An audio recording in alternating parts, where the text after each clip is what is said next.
Yo, what's going on, folks? Hold on, let me take care of a little business here. Hold on, let me see. Yeah, we're back on another Friday night. Definitely want to continue on with our tribute to Mr. Fuller. Um, there's also uh, there's also some news we got to cover. Yeah. Um, some important things coming down the pipeline for Central Louisiana. Uh, Bill Cassidy, your current representative in the Senate, uh, is being challenged on a level that I don't think he even expected. Um, we're starting to see the chinks in the armor of the city of Alexandria. Uh, the the more prevalent thing is there's a Alexandria native that is going to be running against Bill Cassidy. Another thing that you guys might not know, uh, as of a couple of hours ago, um, MTG Marjorie Taylor Greene, bleach, bad built, butch body, that lady. She is officially resigning from Congress as of January 5th. So she's quitting her job. And I do see, I foresee a lot of other things happening on a national scale. Hold on, let me see if I can get a few shares. Yeah, I can't see the screen, but we're gonna work through it anyway. Just trying to get started. Let's see if I can share. Yeah, I hope everybody's doing all right. You know what I mean? Hope everybody's safe and I hope everybody's fed and I hope everybody is getting exactly uh, what they want out of life and you know infinite blessings, etc., etc. It is Friday night. I know that it's Miss Tamara Battles. This her wrestling night, so she probably watching wrestling right now, which I can understand because typically I'll be watching it too, but not tonight. Let's see. All right, I sent those out. Try to send out a few more. If you get a personal, some of these are going directly to inboxes, so that's how that's going to work. Uh, if you are invited up or invited to the live, uh, just know that I sent it to you personally.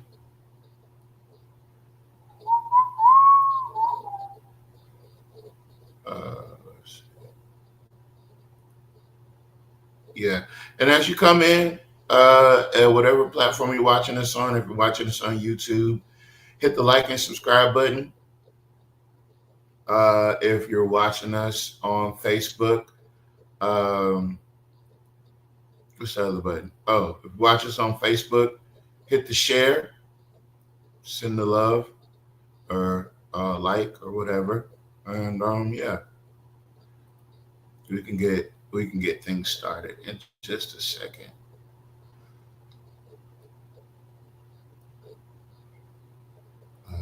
Let's see.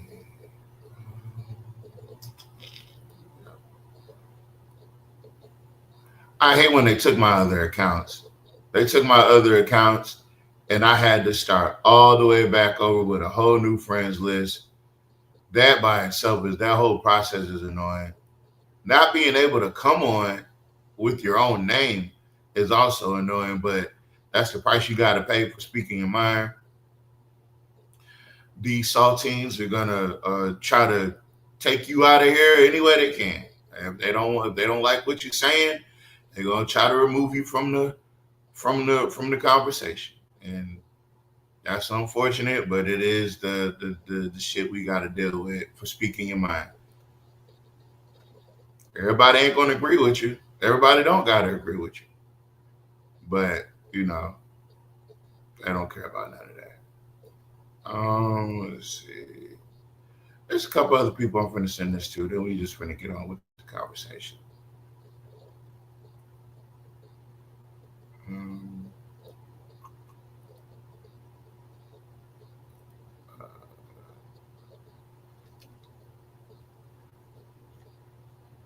just one more second. Yeah, I think that's it. That's all I'm gonna do. All right. So for everybody that got the likes in the inbox, hey, thank you. For yeah, they are hella sensitive these days. They're like discourse is something odd to them. Being able to disagree is something foreign to them. They don't. They don't. I don't know. I don't know. I'm in a number of Facebook groups, namely about the. I don't know if you guys know about the story out of Frisco, Texas, about Carmelo Anthony, who was a kid that was assaulted by two twins and a couple of their friends for sitting down in a seat underneath the canopy during a storm. Those kids felt like the canopy belonged to them and not the school district, so they wanted him to move. So, they came over to him. They told him they didn't want him sitting there no more. Uh, and apparently they assaulted him, right? That is the long and short of that issue. Uh, and that happened back in April, right? So that happened back in April. Ever since then, and I should preface it by saying this. So Carmelo is a black student, was a black student, right? He was an athlete, and he was supposed to be at that track meet, right? But the two twins, these two corn-fed, brolic ass white boys, 17 years old, when they came over there to tell him to move, and he didn't want to move, and he didn't have to move. That's the point that I'm trying to get to. So he didn't have to move. He wasn't doing anything illegal. He was just seated in a place that these two boys did not like him sitting. Like we're in the 60s, right? Like this was the 50s. Like this is, you don't belong here type shit. And yeah, somebody does have the video. So the school district has the video. And several people that I know personally have gone to see the video. But um, yeah, so they assaulted him, and one of them ended up getting poked in the chest, stabbed in the upper lower way, the upper torso. We can't even say he was stabbed in the heart or the chest because nobody's seen any autopsy report, right? So the reason I'm bringing that up is because uh, in that environment surrounding that issue are these people that I'm talking about. These people that don't care to reason with you. They don't care to see things, you know, through a lens, anything other than their racism. And they are racist. They are. They are. I wish I could show y'all, and I could show y'all some of these comments that go on in this group where it's microaggression, macroaggression, it's every type of aggression you can think of because of the same type of people that want to take your account down. They want to find out where you live. They want to know where you work. It's the same shit that happens on KLAB. You know, they come up under fake names. They're anonymous user this, spitting giraffe that. Like they hide and they want to take from you. They want to degrade you. They want to bring you down a notch, not because of this case in particular, but because of what this case represents. And what this case represents is Carmelo defended himself. They don't want Black people to be able to speak up for themselves. They don't want Black people to speak up on behalf the same way they treated Malcolm, the same way they treated Martin. They were trying to show us what they do to those who, they're so-called Christians. And it's a shame. But this is the America that we live in. This is the America that we live in. These are the Christians that quote unquote founded America. That's why America's fucked up. Because this is the same mindset of the quote unquote Christians that signed the Declaration of Independence. And that's what America is. I don't know why everybody's so surprised. But what I can say is, if anything, the whole Charlie Kirk situation should have taught them one important lesson. You have to watch what you say. Because sometimes the people that you meant to offend don't even know you said it. But the people you didn't intend on offending got offended. And it's your own kind. That's what I'm saying. People should be more mindful of the things they speak. And just to talk about Charlie Kirk a little bit, you know, I don't know if anybody realized, but before they gave him that extra hole in his head, or in his neck, as it were, the last thing he was speaking on was gang violence. And who do you think he was attributing that to? His last words before he left this earth was disparaging Black folks. And the irony couldn't be any more greater because he got took out by a white person. I don't know how to explain it. I don't know how to explain it. I really don't. So I won't. Because I don't think like them. I don't move like them. I don't act like them. So me trying to rationalize and get inside their head, I can't do that because my mind isn't bent that way to see the negative and shit all the time. And that's what they do. Right? So you guys see it in the comments on different posts, especially on KLAB. KLAB is slightly sanitized now because poetic justice. Yeah, KLAB is slightly sanitized now because back in the old days, they did not give two shits about what they said to anybody or how they said it.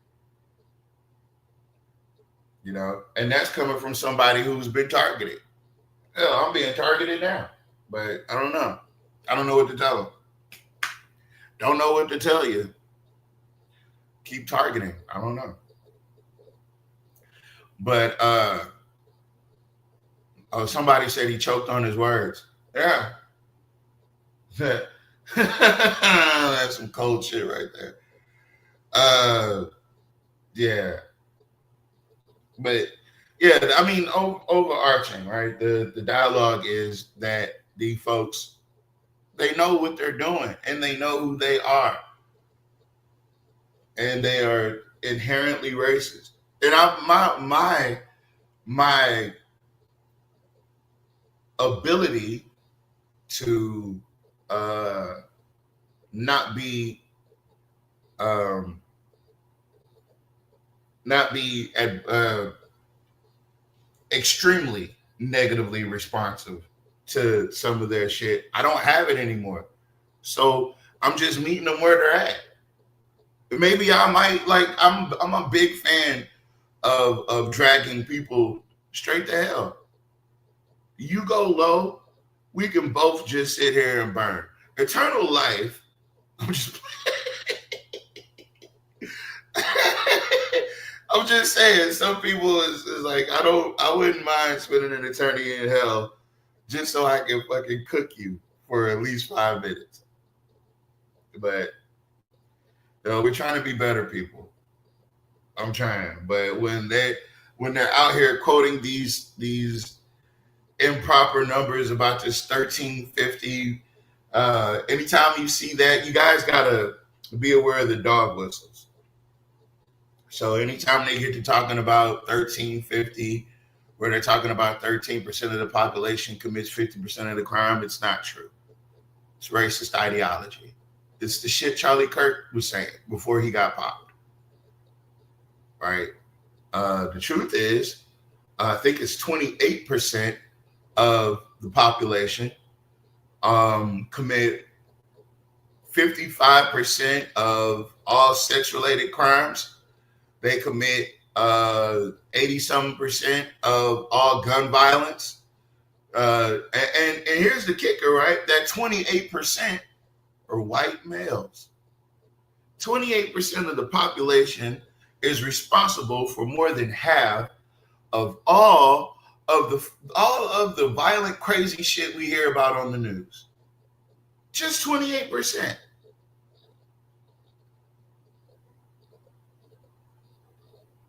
Just 28%. So when you start really doing the research, you start finding out that the way they paint us is completely inaccurate. The way they treat us is completely inaccurate, and it's not right. And the second you speak up for your people, or like Mr. Fuller, in the spirit of Mr. Fuller, when you get to defending your people,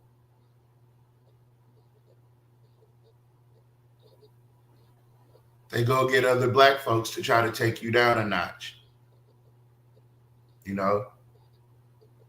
They got to put you in your place. And that's the one thing, if I'm going to ever remember anything about Joe Fuller, is you wasn't going to put him nowhere but where he wanted to be. It wasn't no trying to put him in his place. Mr. Fuller stood on business. And it was around the clock. It's whether he was elected or whether he was at the House. There's a lot of stuff people just don't know. Mr. Fuller is very much a part of. Very much so a part of it.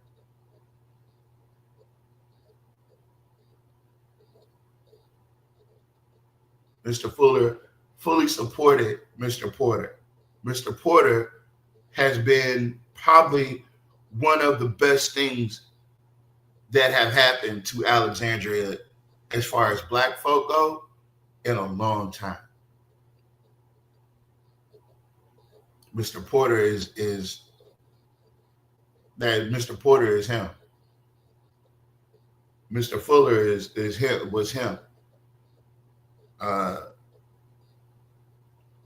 Both of the Larvadain brothers and the father, they were them. They're him. This is prominence. This is what they try to conceal, to press down, to oppress. Mr. Jules, they're afraid of Jules Green. Do you guys not get that? They fear Jules. They feared Jules so much that they wanted to move him from the current district so Harry Silver wouldn't have to run against him, potentially. That's how he got gerrymandered into the district that he lives in now. They moved the lines around so Harry Silver wouldn't have to run against him. I'm talking about prominent Black power. And it's not popular, although it should be. It should be more people drawing boundaries around their people. Look, you're not. This is not okay. It's not. This is not cool. You are not cool for doing this. Matter of fact, you start calling it what it is. If it's downright racist, it's downright racist. And you can guarantee Mr. Fuller was going to call it exactly how the fuck he saw it. And that's the thing I respected the most about all of them. Because none of them, Mr. Green, perfect example. He's not going to say much in that city council meeting. But when he does say something, all of that shit is put together. And it's succinct.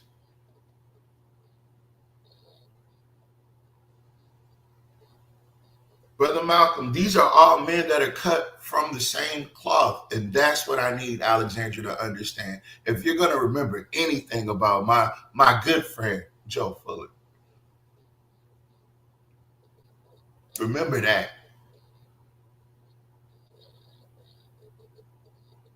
Remember that.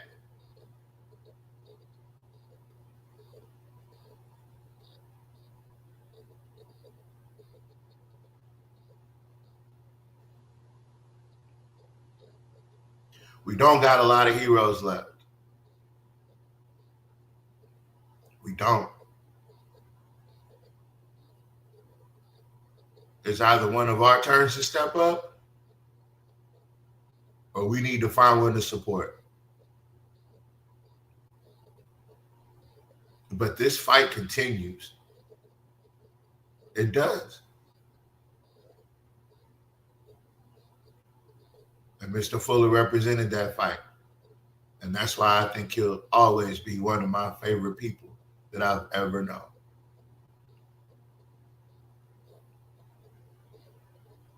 So I'm Black first. And so is Mr. Fuller. So is Brother Ed. So is Brother Malcolm. So is Brother Jules. So is Mr. Porter. So is my mama. So are the two people watching right now. So I know it's Friday and I know people got stuff to do, but I do want to take a minute to have a moment of silence for Mr. Fuller.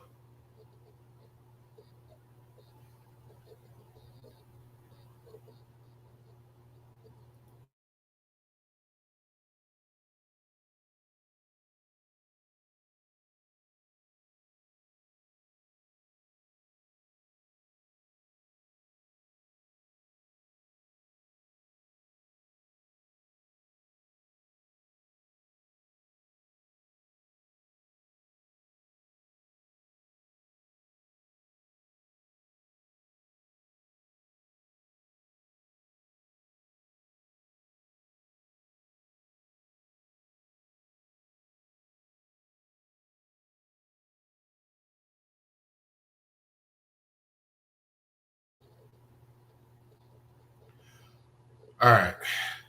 Yeah. She said, so am I, B1. Yup. So moving forward, I don't know. I'm just a co-host. You got your host down here. I don't know if she's going to come up or not, but I know she has some more videos she wanted to show. We'll talk about the news a little bit later. She's on mute. So I don't know what's going on. See if I can clear up some space over here.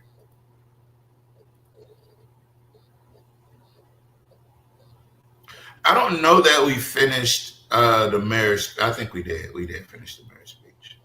We absolutely did. Yeah, I don't know. Let me see. I'm gonna try to grab a few headlines while we're here. I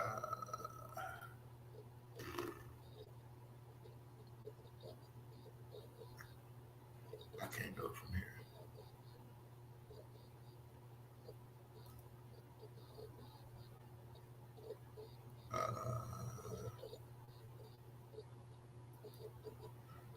Hold on. Yeah, I do. It's been a crazy last couple of days with politics. As you all know, insanity has gripped America once again. Once again. So let me see.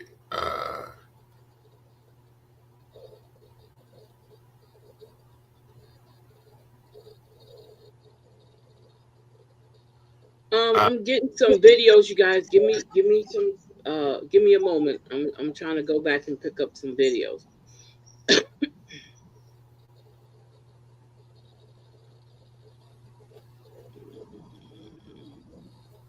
Your president admitted to being a fascist today, which is crazy word.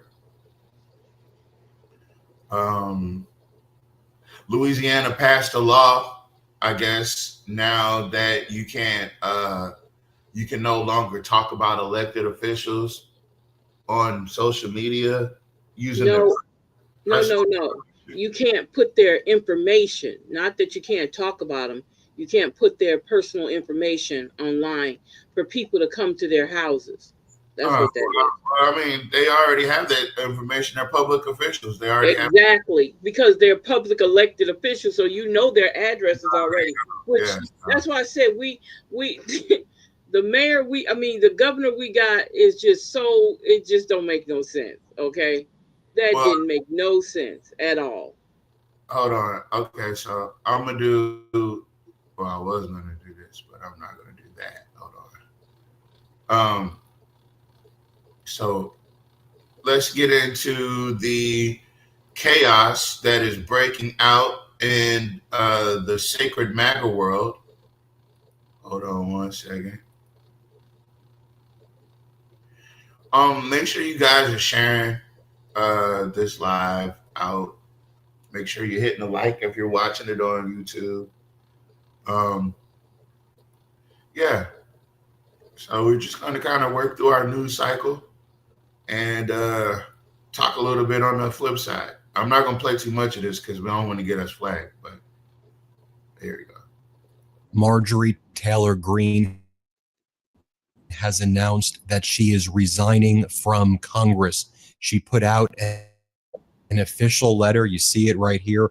I will be resigning from office with my last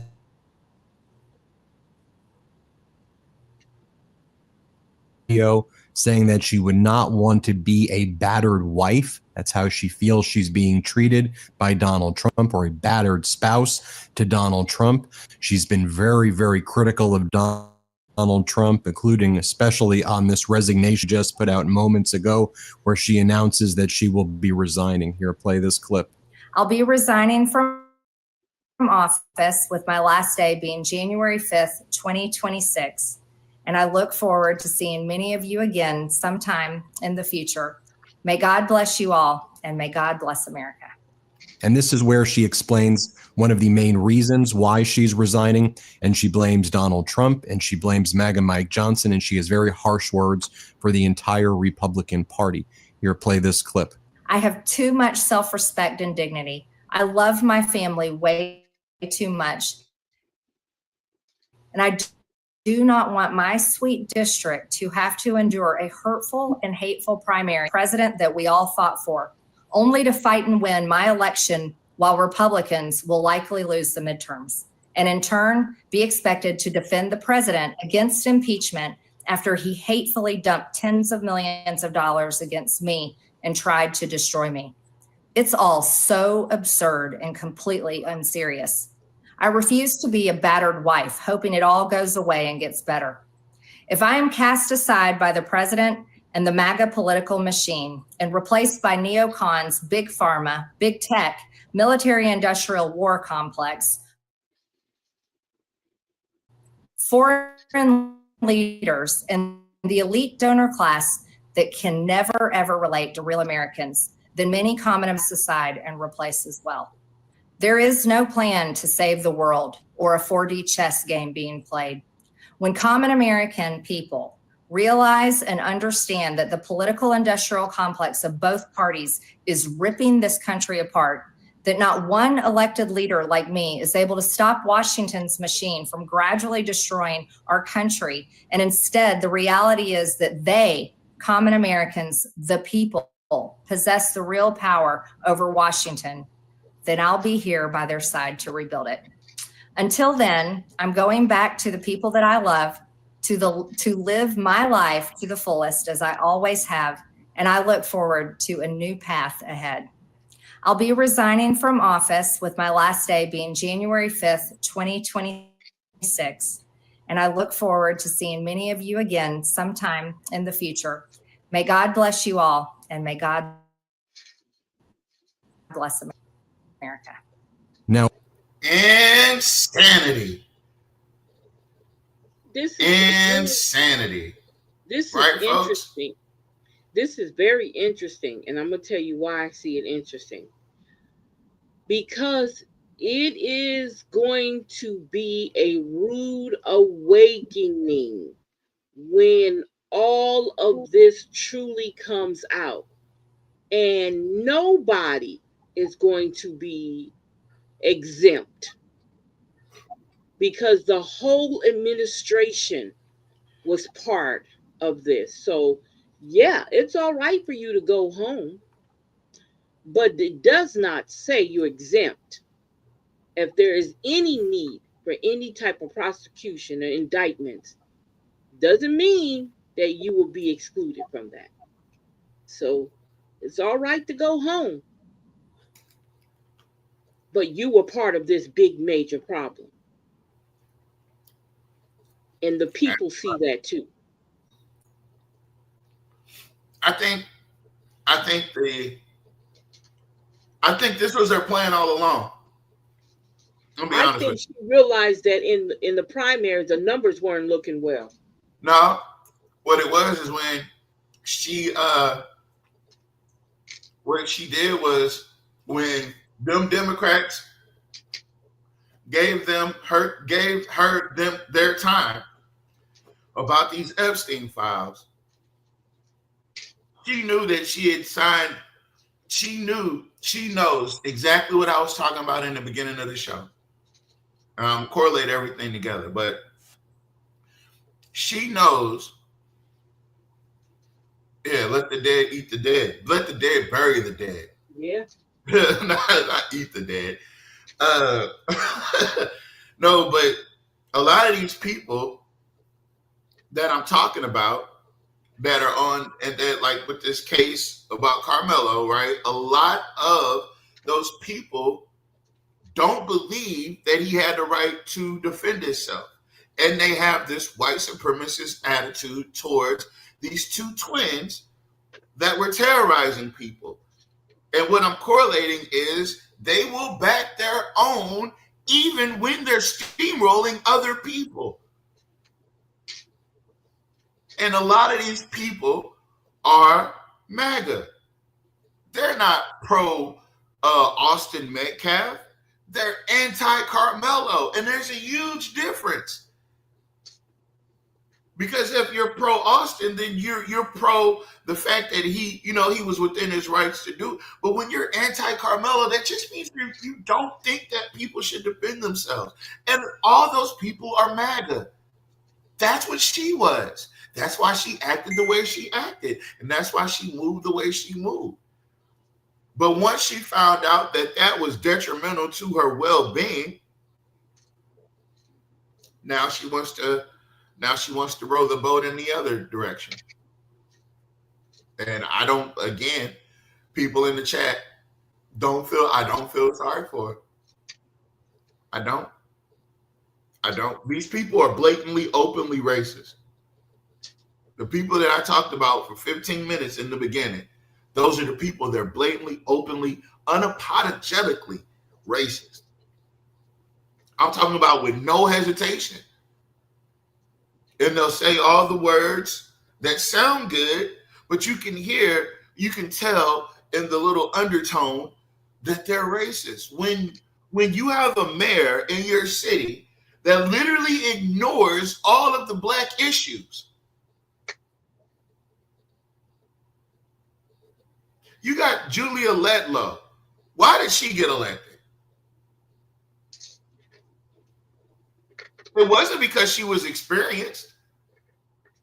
It wasn't because she had a background in politics. Why did she get elected? Why is MAGA backing Julia Letlow in Louisiana right now? Why is she up there? Why is Clay Higgins? Why is MAGA Clay Higgins and MAGA? Look, y'all don't understand. Y'all don't get it.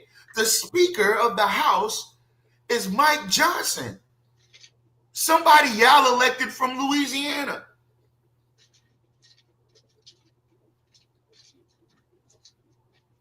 You got Clay Higgins, the lone dissenting vote about these Epstein files. Where is he from? Louisiana. Kennedy, what's that? With the one that looked like a loaf of bread that you need squished up? Is he John Kennedy? No, yeah. You're talking about Bill. I forgot his first name, but yeah, he's from here too. And you really think in your heart of hearts that the local government is being ran by Democrats? What I realized is that there's a faction of people on the right that come up with these storylines. They come up with these inaccuracies. They create this 1530 dialogue or 1350 dialogue when really they're a part of the 2872. But they talk bad about black people. They look down on black people. And it's just a part of their character because it's a part of their culture. And that culture is what drives Louisiana. And I think that's where we keep messing up because y'all think culture in Louisiana is mud brides and fucking Zydeco and fucking cute. No. Louisiana, the culture here is what's happening in Angola. That's the culture here. The culture here is what's happening over there on MacArthur Drive at that plantation that they hold tours and shit at. That's the culture here. The culture here is underserved black communities statewide. That's the culture here. The culture here is gerrymandering. The culture here is voter suppression. The culture here is black oppression. And I think we get entertainment and culture mixed up sometimes. Because entertainment is entertainment. But culture is what you live every day. And what Louisianans, and more specifically, we here in Alexandria, what we live every day is a mundane existence, low-paying wage jobs. You have an inept administration. You have a city council that they're trying to fight. They're fighting back. Jules, Malcolm, Cynthia, partially. I'm not giving no fucking credit to Gary Johnson. None, ever. I don't give a fuck what he done in his past life. I don't give a damn if he rescued kittens from a tree. I'm never going to give him anything other than a hard time. I promise you that. Because I see through him. I see through him. And if you know what a sellout looks like, then you should be able to see it too. Now, if you can't see it, then that's on you. I can't make you see what I see. But I see it. I see it in him. I see the capitulating. I see the before everybody get upset now. I see all of that. I've seen it 1,000 times. So no, Gary Johnson's got to go, right? But we have to come and align ourselves together before we can actually get together and make some shit happen as Black folks in this town. And I know I'm going all over the place, but what I'm trying to show you is when they see that something isn't serving them, Marjorie Taylor Greene says she quits Congress. They know when to break and cut loose. They know when to separate themselves from their own for their own well-being. She knows when to. We should too. Everybody ain't gonna be for you. Especially some of these ones that look like us. Oh, that's my little spiel. I don't know what else I can say, but those are one of the things that we weaved in. I don't know how they've creatively managed to like make us, we're docile. We're docile. We're docile at the polls. We're docile when it comes to these law enforcement. You know? Somebody said resigning from the shit show she helped create. Yep. Exactly. That's all She she did. is the first one to jump ship. Listen, that ship is sinking, and she's just the first one to jump ship. Somebody in the comments said, how crazy would it be if they turned that seat blue? But that's what's going to happen. Because, see, the thing is, if we had more of choices, we don't. That's why I said what I said about having our own party. Because then we wouldn't have to worry about all this other stuff. We wouldn't worry about the Democrats coming in and not taking care of us because we would have our own party taking care of us. Yeah, we can turn it blue all day long, y'all, but keep in mind, we when you talk about the symbolism of the eagle, those wings are on the same eagle. So the Republicans got to move when the Democrats got to move in order for that eagle to move. He can't fly with one wing, right? So it's going to take both of those wings for it to work. And this is why we don't benefit. They have pimped us. They always pimp us around election. You look at your mayor. You know doggone well Jock Roy ain't no true hard blue Democrat. He don't even move like a blue hard Democrat. He's always been undercover because they're allowed to change their party affiliation anytime it feels right in order for him to get into that seat. The majority of the population, the voting population, is African Americans. He knows how to play the role. He's been playing it for 16 years.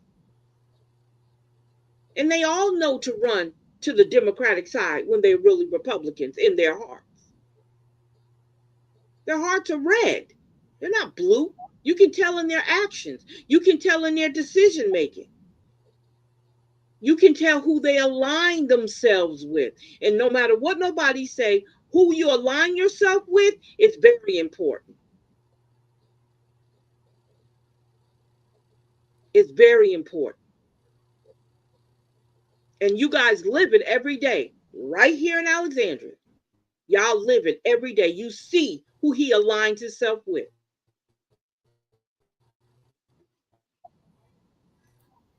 So Either way it goes, and I don't want to say make it sound depressing or anything, but either way it goes, when do we get a cut?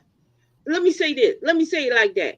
When do we get a cut? We want to, the thing is, if we would understand, and this is why integration didn't help us. And I talked about this before. This is why integration doesn't help us. Look at how we have thrived when it comes to economics, when it comes to education, when it comes to homes. We have not really, we thrived, but we ain't thrived like we could because of integration. Because we still going over to Mr. Joe's stove and getting his nice cold ice water, even though, even though Uncle Ray Ray's ice is just as cold. We're still doing it. We live it every day. We live it every day. Because I know down Lower Third, if it wasn't for that Dollar General down there, you guys don't have a grocery store down there. There's no grocery store that you can walk into and actually buy stuff with. Buy your chickens and your beef and your turkeys and your fresh potatoes and your fresh pies. You don't have that. So what really are they doing for us? Where are we going to benefit? And see, people thinks in their minds, racism thinks that black folks don't deserve, even the ones who have gotten out of the ghetto and have money and have contribute to the world, to the country in every way they can. They still don't see us as equal.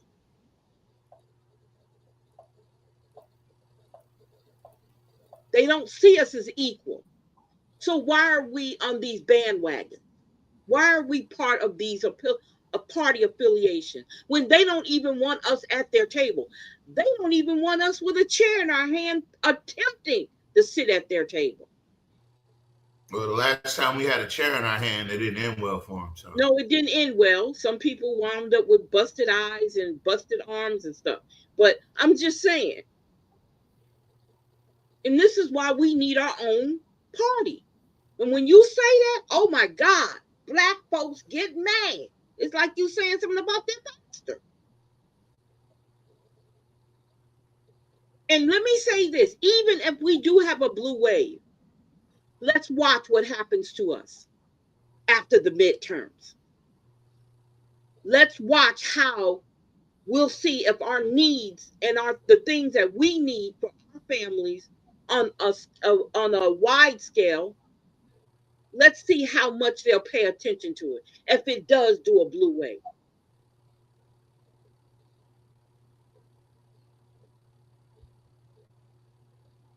Let's see how that's going to work for us, because it hasn't been working before. And this is why we need to usher in our own. And I'm so glad I'm not the only one who's been saying this. We need our own political party, one that's definitely going to make sure when they go up to those, when they sit in Congress, when they sit in the Senate, or wherever they sit at, that the power is in the hand of the people, that we get what is due to us.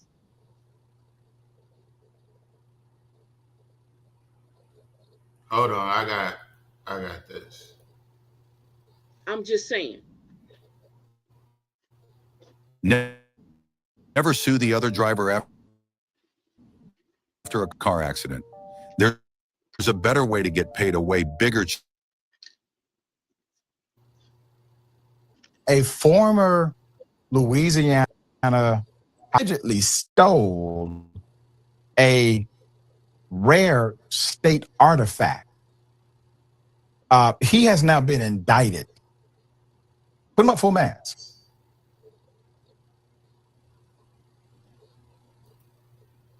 Former Louisiana House Speaker Clay Scheibner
Nothing is going on. I don't know if you can hear me.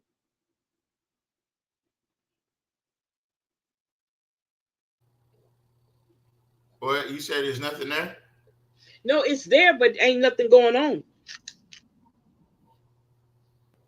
Oh, Ain't no action. can you see it now? No, we see it. We just can't hear nothing.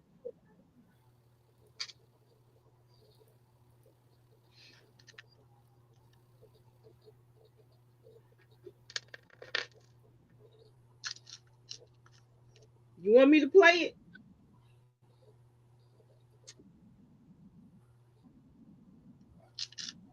We can't hear it at all. Nope. Can't hear it.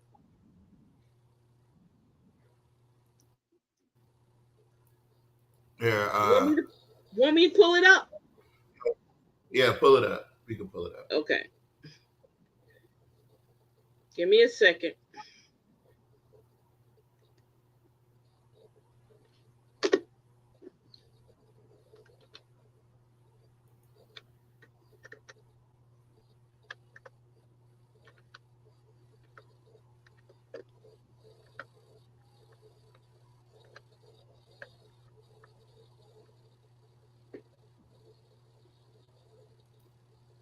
Actually, I got another one you need to play. I take that back. Not that one. What? You don't need to play that one. I got another one you need to play. You gonna send it to me? Yeah, I'll send it. I got it. No, not that one. That's not. We all know that these. We know that they still. That's about that senator, that former House Speaker. Yeah. Yeah, he stole that wedgie board or whatever. I feel like that's the tree that they hung niggas from, and he just wanted a piece of history. That's what I think. I don't know. Maybe that's one of those secrets that they got. You know, stuff they're not gonna tell us. Hold on.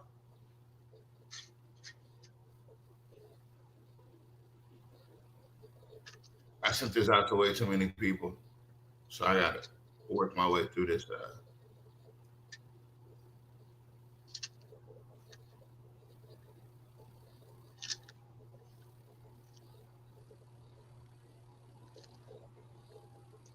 Okay, there it goes. All right, I just sent it to you. Okay, where did you send it to me? Yeah, you can check your messenger. Okay. Hold up. You send this in my messenger directly? Yeah. Okay. Oh, this one? Okay.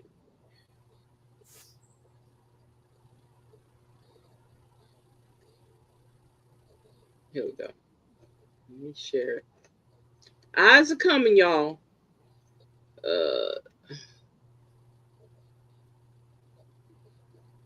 Reveals white supremacists are threatening her and coming to her office. Put it up full mass.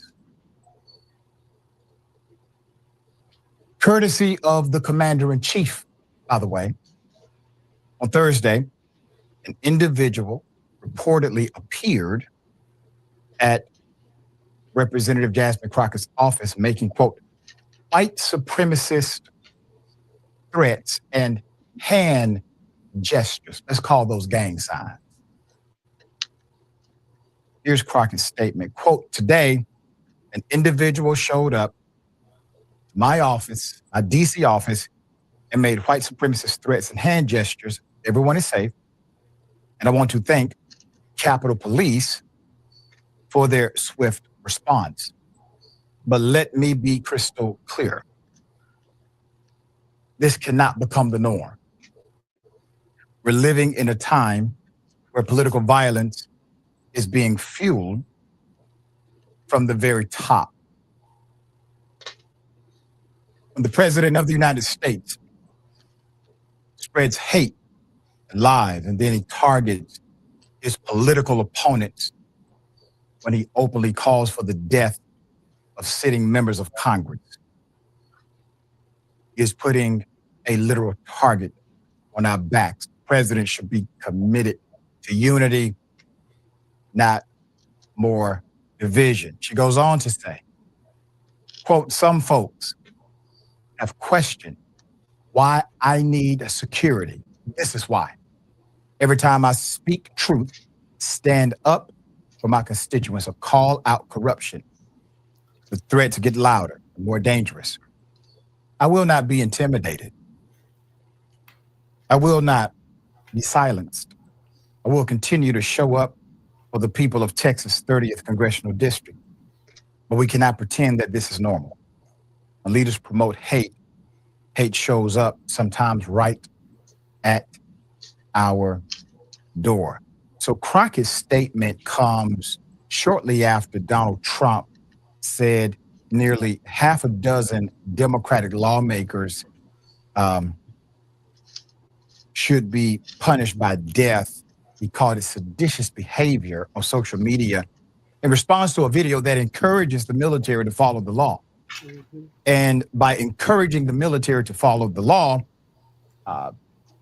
these Democrats reminded them that they have a duty, an obligation, not a choice, not an option, not a consideration, but a duty and obligation to refuse illegal orders. Mm-hmm. That's it. Sometimes people have to be reminded of the law, especially when you have a lawless individual in charge of the outfit.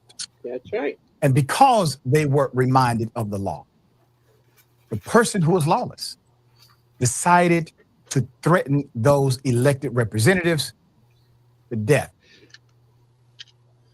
Yep. He's giving you a clear indication to his, well, illegal stance.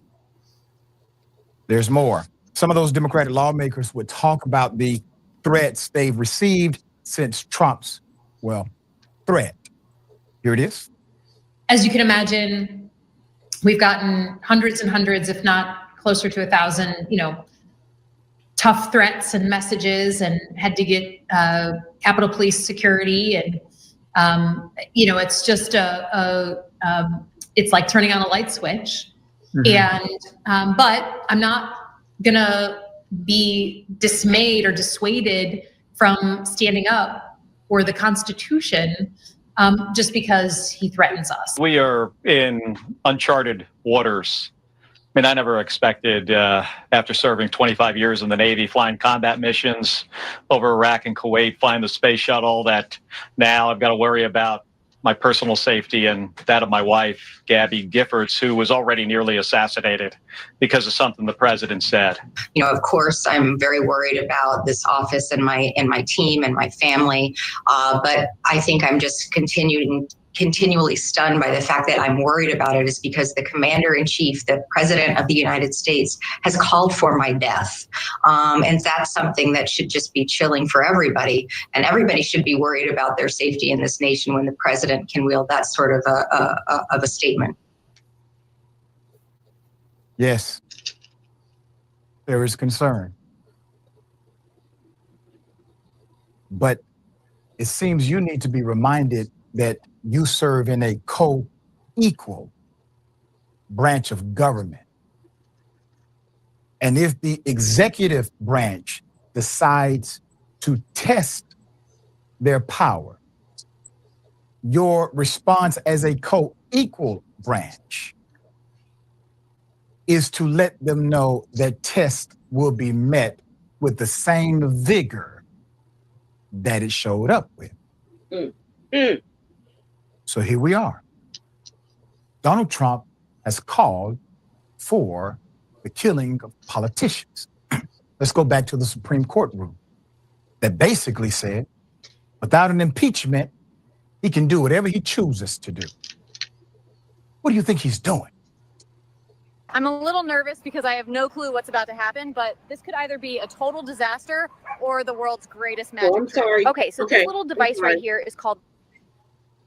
Now, at what point is impeachment back on the table in a serious way?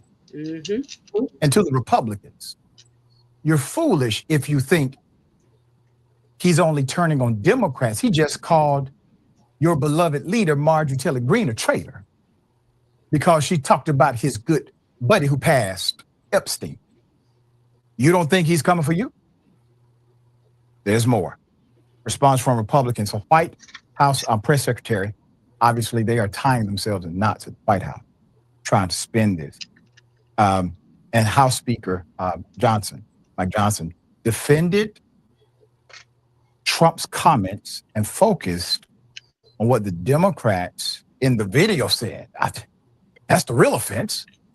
Levitt said lawmakers should be, quote, held accountable for encouraging service members to, quote, defy the chain of command. Not what they said. Not what they said. Quote, what I'm saying, what I will say unequivocally, is that was a wildly inappropriate thing for so-called leaders in Congress to do, to encourage young troops to disobey orders, Johnson said. Professional anglers. All right, that's all. They see the truth. They figure out how to angle it back to you and distort it. Professional anglers. They duck, dodge, deny, deflect anything that's true, real, authentic, and genuine. So understand what's really happening. Understand what's really happening. We're in a position now where Donald Trump has committed multiple impeachable offenses. We're not talking about. You're on mute. Sorry. So I want you guys to pay attention to the ideal of what he said that your president did. Now, let's go back to January 6th. Now, who says that he didn't have any influence over the January 6th? Nobody said that he didn't. He knows that he was directly responsible for January 6th. The question is this a part of the culture in America to absolve white folks that are in power? Well, no, it can't be, because all of those people that said don't listen to unlawful laws or unlawful orders are white people. So it's only some white people that are above the law, that are above accountability. And what it looks like is it's only the ones that aren't, like, if you're a racist and you're white in America, you don't have to be accountable for what you say and what you do. That's the vibe that I'm getting from this version of America that we're in. If you're an ally to all people, well, if you're an ally to, if you're really there to do your job and you're a white person and you say something, they want to hold you. You got to be held accountable first. But as you can see, people like Mike Johnson are taking great liberties with blaming the wrong people, and then saying that you were wrong for saying it, and the guy that you're saying it about is right, even though you. That's why I said they're twisting themselves up in knots, trying to spin this story any which way they can. And you know that it's blatant. You know that it's being done. It's being spun out of proportion on purpose, because they're literally the Karen Leavitt girl. She's literally leaving out parts of the statement.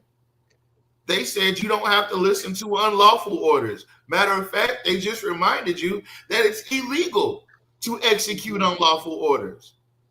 That's right, because it's unlawful. It's unlawful.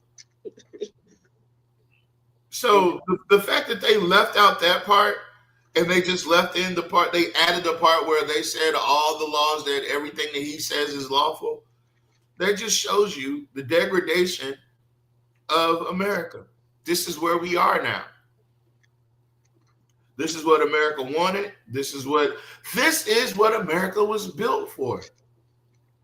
The rich and powerful to be in power and be able to say what they want to. Is it going to stay? I don't know if it's going to stay. Yeah, it's going to always be like that. But there's better. Is more palpable when it's people that's I don't know, more allied towards your goals. We don't have to be fucking holding hands and singing kumbaya and shit, but at least have the decency to respect my autonomy, my ability to be. And these people don't. They don't. Jock Roy doesn't. Jim Villard doesn't. These people do not care. That police chief you got doesn't. They don't. They care more about the headlines than they do about doing their goddamn job. Yep. Their reputations. That's So what's let me- more important. than that. I'm glad you said that, because let's think about this. To show you how influenced the public is, the reason why he's so upset, and if you would listen to what Grimion said, people ain't breaking down the door to become police officers. That's a frustration for them, because people are looking and they're listening to what the public is saying. So don't think that your word is going unchecked or unheard or unanalyzed when we talk how we talk about what's going on in your city. It's affecting them. That's what the frustration is about, because people are not beating down the doors to go to Alexandria Police Department. And not just the police department, they're saying that the negative press is making Alexandria look bad overall. Overall, that's right. That's right. Is it That's the right. truth, or are they lying? Because if you're saying they're lying, you have to present the facts. And if you're just saying, "Oh, they're lying," then show us the truth. Yeah. Yeah. So it's hurting them, and they know it. That's why he got up there with that bold speech. Want to pound on the desk because you're doing a shit job. Yeah. Jock wants to come up there and sell y'all this portable dream. Yeah. Because if it was legit, it would have already been happening. Now, it wouldn't have waited till the last 12 months of your current stay in to start it. You're talking about a project that could span another 5 years. So are you only doing this now so you can get real? Like, come on. You guys got to start realizing when people are playing with you. And start feeling the disrespect. Sit with it. Sit with the disrespect. Sit with them playing in your face and telling you, pissing on your leg and telling you it's raining outside. Sit with it, because maybe it'll make you change how you address things. Maybe you're not going to be so apt to go up there and smiling them white people's face no more. When you find out what they're really doing and what their plans really are, do you realize that Jock Roy laid out a plan that did not include black folks? It did not include anything in your community.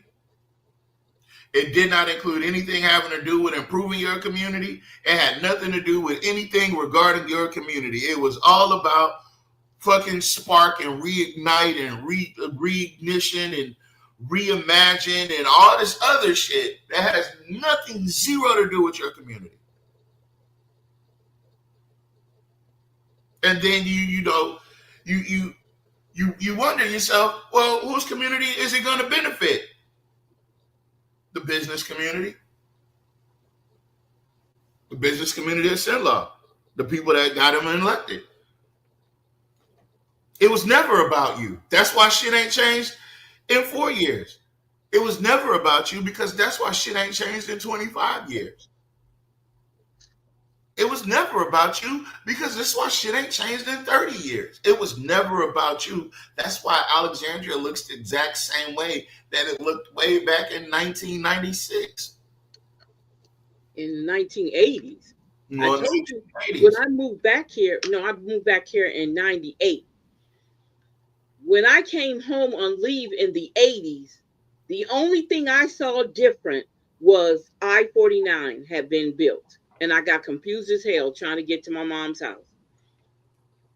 So that's the difference in how Alexandria looked back then opposed to what it looks like now. To me, that's just me. Well, Because the politics hasn't changed. When your politics don't change, you can't expect for anything to grow. The politics haven't changed. you've had, you've had people, we stepped up to the plate. We had a chance to run the tables. Lord, if Joe Fuller and them would have had a second term, Mr. Porter and them would have had a second term. Mm-hmm. Yeah.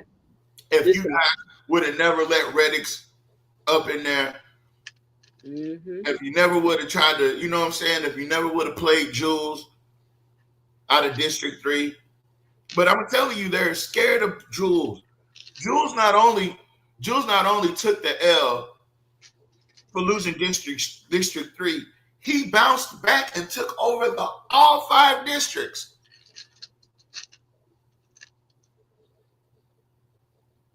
That should let you know that when something is for you, when God wants to elevate you, you got to sometimes it'll take a loss or two.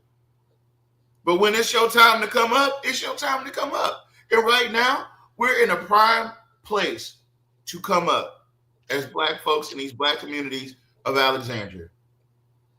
You got a mayor that don't know whether he don't know whether he want to drop out next year. What he's doing, as you realize what's happening in his last 12 months of his previous stint before Jeff Hall got in there, did Jock start any projects like this?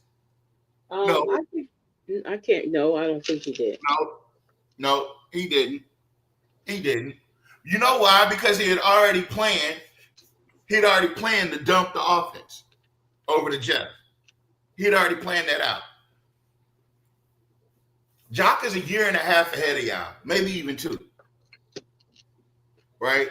So the fact that he hasn't done anything in the Black community should let you know that 2 years ago he didn't plan on doing anything. 5 years ago he didn't plan on doing. When Jeff was in there, they didn't plan on doing anything for the Black community. You know what he gave the Black communities? Project Restore. And they put that in the Black communities. It's like they forced that into the Black communities. Because Project Restore, you could sign up for was at community centers. And there are no community centers in the suburbs. Yeah, that was directed directly at low income, impoverished neighborhood communities in Alexandria. It wasn't for everybody. It was targeted. So because we don't pay our bills. That's what that was. One day, when he's out of office, I hope he has the conversation of what the actual intent of Project Restore was. I hope he does. I hope he sits and he goes. I'll even watch Stephen Maxwell if he sits down and explains what the intent of Project Restore was. You know you can't ask Reddix because he don't know shit. But why did he have that planned out a year before he came into office? He sure did. Why did he have Project Restore planned out at the same time the city was being breached? Oh, I'm sorry, not the city. The billing portal at the utility office was being breached. That's the only thing that really got breached. So how did he already have Project Restore planned out at the same time as the breach? So I don't know. But go ahead. You can play the video and say if you got something. Okay. I'm not going to play too much more of it because about anything that will have ambiguity. As a matter of fact, it would be hard pressed for the presiding judge, that would be the Chief Justice of the Supreme Court, to look at a statement that calls for the killing of other politicians and not have his own conscience. You don't want to end up with Alzheimer's and dementia later in life, so you should. Okay, stop sharing. Give me a second here. Yeah, he should definitely be impeached. Al Green, senator from Texas, is a Yeah, I'm congressman trying from to find that. Give me a second. I'm trying to find Yeah. it. I saw that. I saw that. Al Green is he said before Christmas he's gonna have that impeachment up. I think he has an extra impeachment off to the side at all times. Well, I think the idea that they didn't want him to do it the first time, I have an issue with that.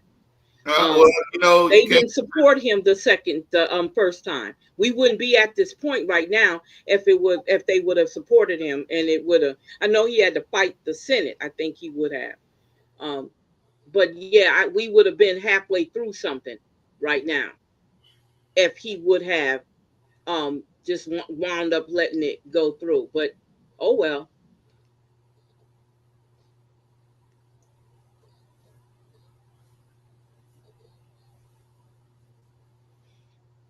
Okay, this is not the video. I'm sorry. I thought this was a video, Tavares, but it's not. Oh, I mean, you can click the link and see. Let's see. Let's see.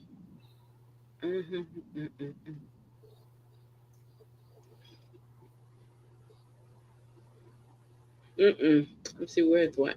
Let's see where it's at.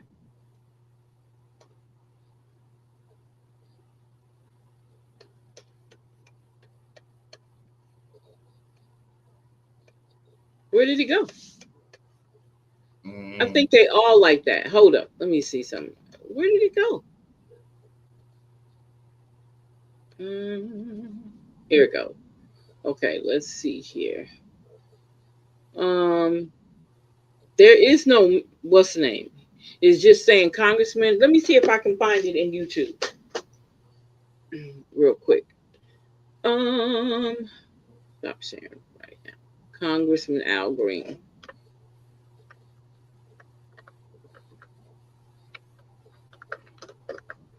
There we go. Okay. I'm trying to figure out if this one is it. A day ago. Here it goes. I got it.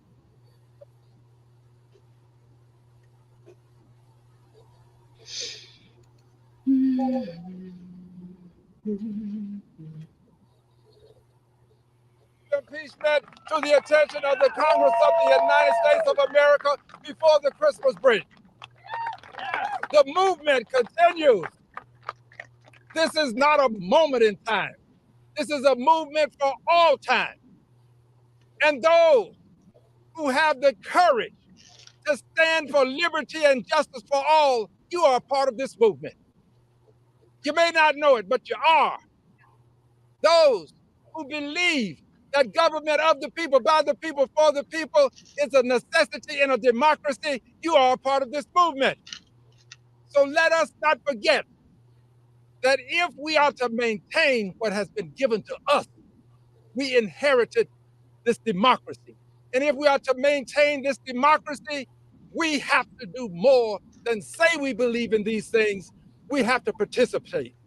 This is a participatory democracy. Impeachment requires the hands and the guidance of all of us. What is an SOP? So here's a misconception. A lot of people think an SOP is just a boring manual that nobody ever... So I beg of you, remember 12 o'clock, remember Saturday, remember Washington, D.C., and remember that there will be articles of impeachment filed before the Christmas break. This I pledge, this I will do. God bless you.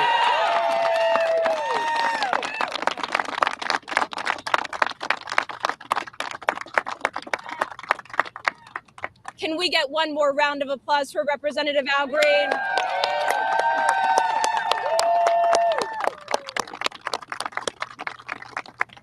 That is right. In less than 48 hours from now, we are calling on the nation. We are calling on the nation to converge peacefully on Washington, D.C. at our nation's capital at Lincoln Memorial, noon Saturday, November 22nd, 2025. I said a few minutes ago that Congress, members of Congress, are complicit in this destruction for their inaction. And since we have so many members of the media today here, and I want to thank the members of the media that are with us, I want to thank the anchors and podcasters who have announced our events this weekend and starting today. I want to thank them so much. And to the rest who haven't yet, I say you have an opportunity in the next 48 hours to not yourself be complicit in the destruction of American democracy. Because we, the people here, are giving the country and the world a remedy, and we need you to tell them about it. The First Amendment of the Constitution gives us the right to assemble, to have free speech, to redress our government for grievances. And we are exercising that very First Amendment that gives each and every one of you the right to be here today. We need the media to talk about this between now and Saturday. We need them to put it on blast. We need our friends like Jimmy Kimmel, who I love so much, in Late Night, and the American people that stood out for him when his free speech rights were threatened. We need him to talk about it. We need Stephen Colbert, who has been such a warrior after his contract was insanely pulled to appease this administration, to talk about it. We need the morning shows to talk about it. We need international newspapers to talk about it. We need the whole world to talk about the peaceful convergence that we are having in Remove the Regime on Saturday, November 22nd.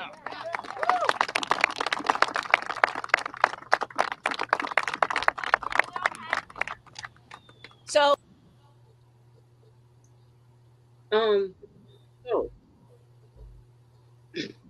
so as you, that wasn't written for Black people, ma'am. Wait a minute. Let me see what you said. What'd you say? Who's going to vote with him? That's true. Who's going to vote with him? Well, all the people that were apparently put in danger. Sign language, or just you noticed that too, Nat? Oh my gosh. I need to pull out, whenever I see them, pull out my sign language book and see if they actually really doing the signing. That wasn't written for Black people, ma'am. You're right. I got you. Yes, you're definitely right. But yeah, so I think now they're woke. I mean, I think now all of this, that these people, I mean, I don't know what the end result gonna be, but I think they're woke now. I think them being scary and scared to say something, I think that's over and done with now. See, like you said, when it's in their backyard, when it was in their backyard, now they want to talk. Now they want to negotiate. Now they want to come out because it's in their backyard. Now they want to quit. It was all right when it was toward us, but now it's going to be affecting them.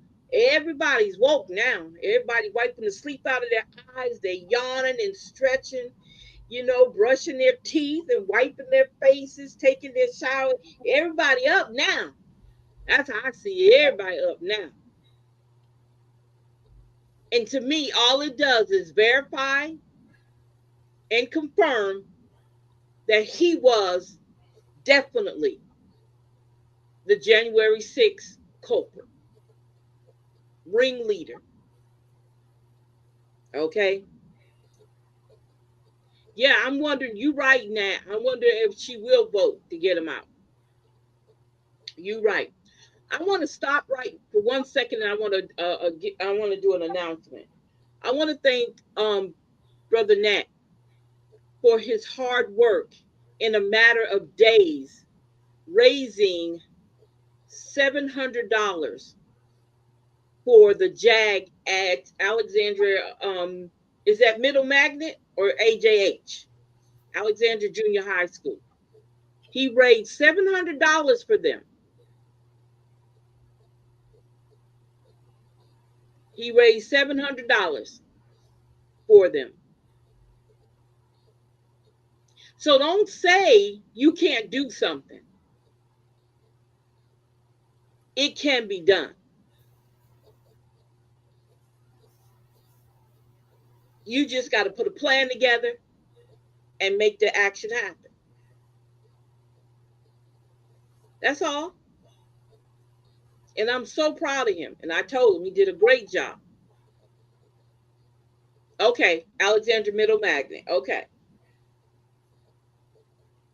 Remember when Nat said, I ain't dealing with the grown folks no more? I'm dealing with the kids. He doesn't understand when you say that, how you manifest. When you put that out there in the atmosphere, watch how things start changing. Instantly, he said that. He said, I'm done with the grown-ups. Yes, I do. I understand. But look, Nat, stop with not letting your light shine. Okay? Your light can shine. You came up with the ideal. You made it happen. I'm not taking nothing from nobody else. I mean, people participated by donating. I'm just saying that you did it. You mentioned it and you made it happen. Think about that. Don't shy away from it. It's yours. Claim it. You didn't have to fuss and fight with nobody. You didn't have to shoot nobody. You didn't have to do none of that. You went and you did what you said you had to do. That's why we say words are powerful. You put it out there and look what the return was.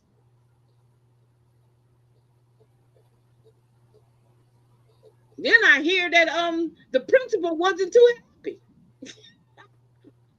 I think it's funny. Me. Keep doing it. It don't have to go through the principal to raise money for your kids, because they're your kids. He don't own those children. The parents do. So if the parents said, we want money raised for our children, that's what you did. So you don't have to, either he's going to accept it or he's not. You know? You did a wonderful job. In a matter of days. It didn't take no 2 and 3 weeks for him to do that. In a matter of days, he did that. I don't know why he wasn't happy. You got to ask Nat. I don't know why. But I'm glad he did it. And he was able to give it to them. Yeah. You can't outshine. You see how we can be? Instead of saying, y'all, I want to have a day where we invite Nat up and let him speak to them, so they can thank him, publicly or personally, instead of him saying that, because he could have gave Nat a call. But that's the issue we have in our communities, y'all. When it comes to us, we have those issues. Those are our issues. Okay? That's the dirtiness around our back doors. Okay? That we have issues with each other, especially when somebody doing the right thing. Okay? Y'all should know that. We went through this whole thing with them campaigns. When you're trying to do the right thing, people don't like you because your light is shining a little bit lighter than theirs. I mean, a little bit brighter than theirs. Got to get out of there. So I want to thank him for that, for just doing it. That's what it says. Just do it. Yes, that's right, Ms. Battles. We do. We have our picks and chooses. That's right. We sure do. And who can do it? I need to give you permission to do that. Okay? Yeah, that's right. All behind the steering wheel of a big truck. I need to give you permission to shine your light. You can't shine your light unless I tell you can. Okay? But he did it. Okay? He did it. And that's all that matters. Nothing else matters. Okay? So, Tavares, it was something else I need to get. So can you talk while I go get it? I want to share something with you guys, and then I'm gonna pull up the Mr. Fuller's videos, some more of them. But I want to share something with you guys.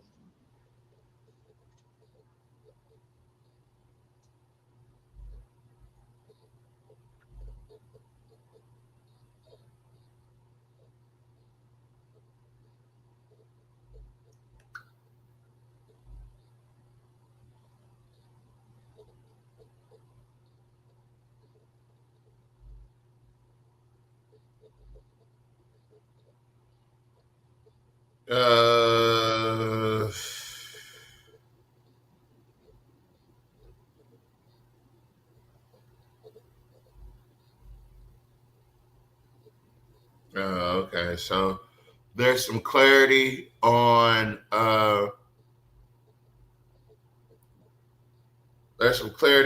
what's happening with this law that's going into effect. It gives politicians, judges, and district attorneys, their families, the power to force you to take down certain information off the internet. And if you don't, you can face lawsuits or even criminal charges. This applies to Facebook posts, comments, screenshots, TikToks, news articles, anything posted online. They now have 72 hours to tell you to remove it. And if you don't, they can come after you. What information is protected? Their home address, their phone numbers, their personal emails, marital records, birthdays, their children's schools or daycares, their family's workplace or lunch, their side jobs. And this is something that only used to be applying to judges. Now it covers almost every powerful statewide legislator, public service commissioner member, district attorney, assistant DA, investigators, and their spouses and dependents. They're making it harder for whistleblowers. They're making it harder to hold them accountable. It will make exposing conflicts of interest harder. Journalists and activists are going to feel the pressure. Yeah. So it's pretty much trying to silence y'all. Mm-hmm. Yeah. I don't know. I think that they take a lot of liberties with what they say. Again, I want to talk. I'm speaking to how they address people that they disagree with. You know, they really go out of their way to say things that are untowardly. And it's like they do the best that they can to be the worst possible type people that they can be.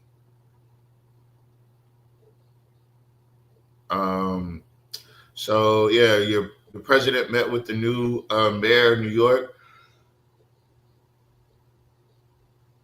The news reporter said that, you know, mayor-elect, you called Donald Trump a fascist. And, you know, do you still stand by that? And he went to answer it. And Trump was like, no, you don't have to answer that. We all know. Damn. Wow. He stopped him. People are comparing that the interaction today with Mamdani as like pudding day in the nursing home. That's the type of look that he had on his face. He was very, very. I think that Zoran told him some shit that he didn't expect him to hear, or he expect him to say, and he put Trump in his place, and that's why the whole thing went as pleasant as it did.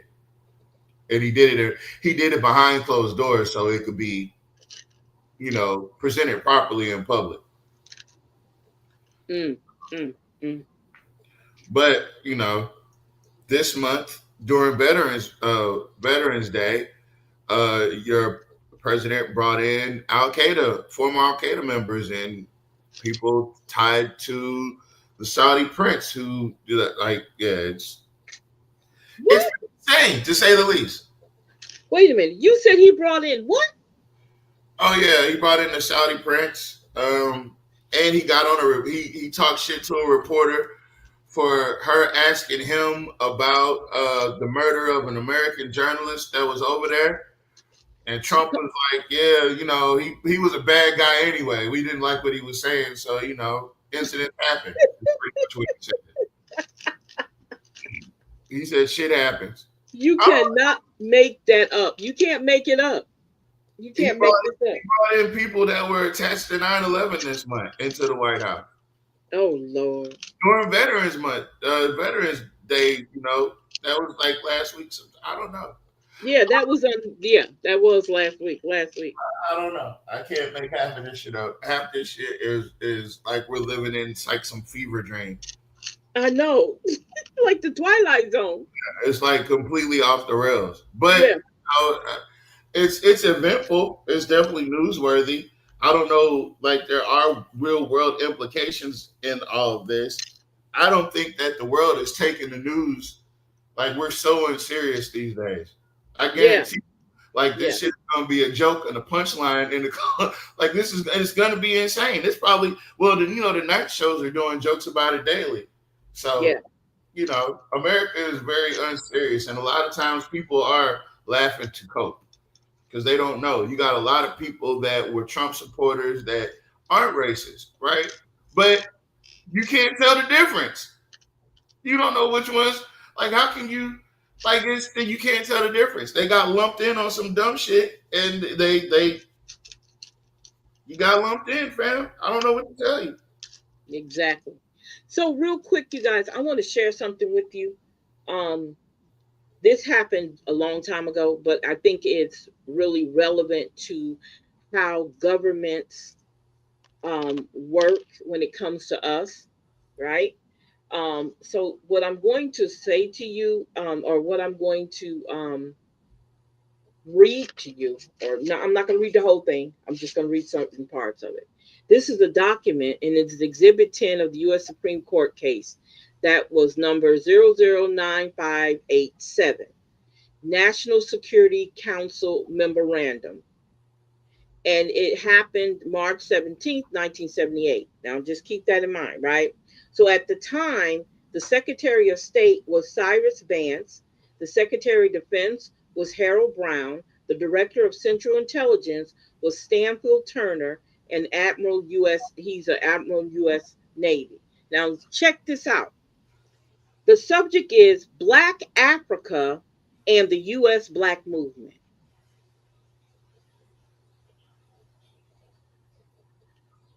The president at the time in 1978, who was the president? Somebody tell me who the president was in 1978. Nixon? Nixon, right? I guess, I don't know. Okay, so the president has directed that a comprehensive review be made of current developments in Black Africa from the point of view their possible impacts on Black movements in the United States. This is what your president was looking at. This is in 1978. Long-term tendencies of social and political developments and the degree to which they are consistent with or contradict the U.S. interests. You hear that? Carter was? Okay. Number 2, proposals for durable contacts between radical African leaders and leftist leaders of the U.S. Black movement.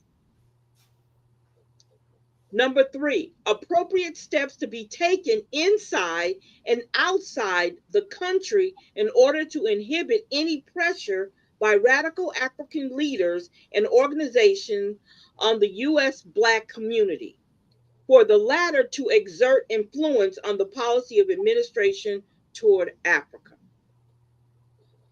What does that sound like to you guys? Thank you, Ms. Breeze. What does that sound like to you guys? Why was this such a big interest to our president?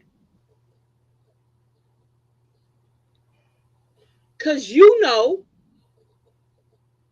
that if you really had us, the Black movement in Africa together, they were afraid of an overthrow. Think about that. So it says here, the excuse me, the objective of our policy toward Black Africa is to prevent social upheavals which could radically change the political situation throughout the area. The success or failure of our policy in the region depends on the solution international and internal issues whose importance of the United States is on the increase. This was back in 1978. And you know, you guys, we loved Jimmy Carter.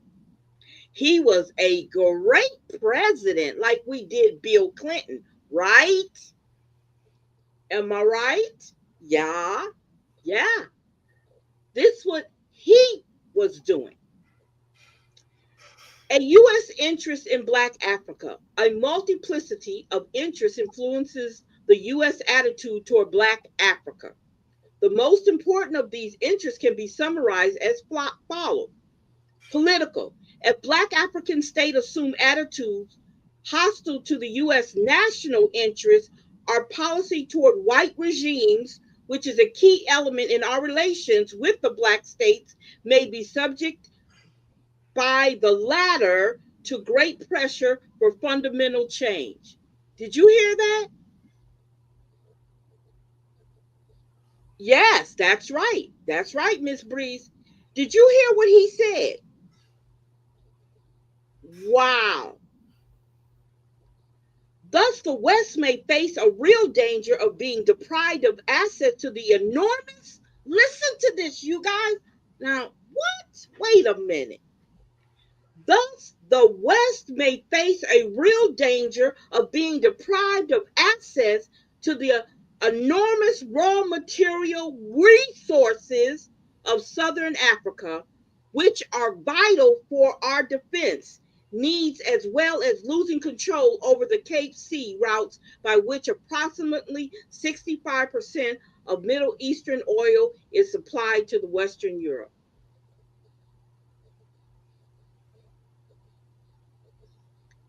Do y'all get what? I haven't read this in ages, but did you hear what he said? Moreover, such a development may bring about internal political difficulties by intensifying the activity of the Black movement in the United States itself. They feared us coming together. Do not ever underestimate your power as a Black people. Let me say that again. Do not underestimate the power you have as a Black people. They were so scared that they did not want us on the political realm to even sound like we were angry at being oppressed in the United States. Because if they're oppressed over in Africa and we're oppressed here, that's a revolt. And this is not even slavery. This is post-slavery. It should also be borne in mind that Black Africa is an integral part of a continent where tribal and regional discord, economic backwardness, inadequate infrastructures, drought, and famine are constant features of the scene, because that's the scene that y'all kept showing us. In conjunction with the artificial borders imposed by the former colonial powers, guerrilla warfare in Rhodesia, and widespread indignation against apartheid in South Africa. The above factors provide communist states with ample opportunity for furthering their aims. This must necessarily redound to the detriment of the U.S. political interests. They said they didn't want nobody messing with the interests they had over there. Despite all these things that were going on, we still need to get our gold. We still need to get our minerals. We still need to get that oil. Let's talk about on the economic. On the economic, Black Africa has increasingly become the outlet for U.S. exports and investment. The mineral resources of the area continue to be of great value for the normal functioning of industry in the United States and the allied countries. Everybody was biting off of Africa and still is. In 1977, the U.S. direct investment in Black Africa totaled about $1.8 billion, and exports was $2.2 billion. New prospect of substantial profits will continue to develop in the countries concerned. Despite what y'all going through, we still got to get what's ours or what we think is ours. Black Africa and the U.S. Black movement, apart from the above mentioned factors, are adverse to U.S. strategic interests. The nationalist liberation movement, y'all know the nationalist liberation movement, and Black Africa can act as a catalyst with far-reaching effects on the American Black community by stimulating its organizational consolidation and by inducing radical actions. Such a result would be likely as Zaire went the way of Angola and Mozambique, what you just talked about, Miss Summer. An occurrence of the events of 1967 and 68 would do grievous harm to U.S. prestige, especially in the view of the concern of the present administration with human rights issues. Moreover, the administration would have to take specific steps to stabilize the situation. Such steps might be misunderstood both inside and outside the United States. In order to prevent such a trend and protect U.S. national security interests, because this is not about us, okay? It's about security interests. It would appear essential to elaborate and carry out effective countermeasures.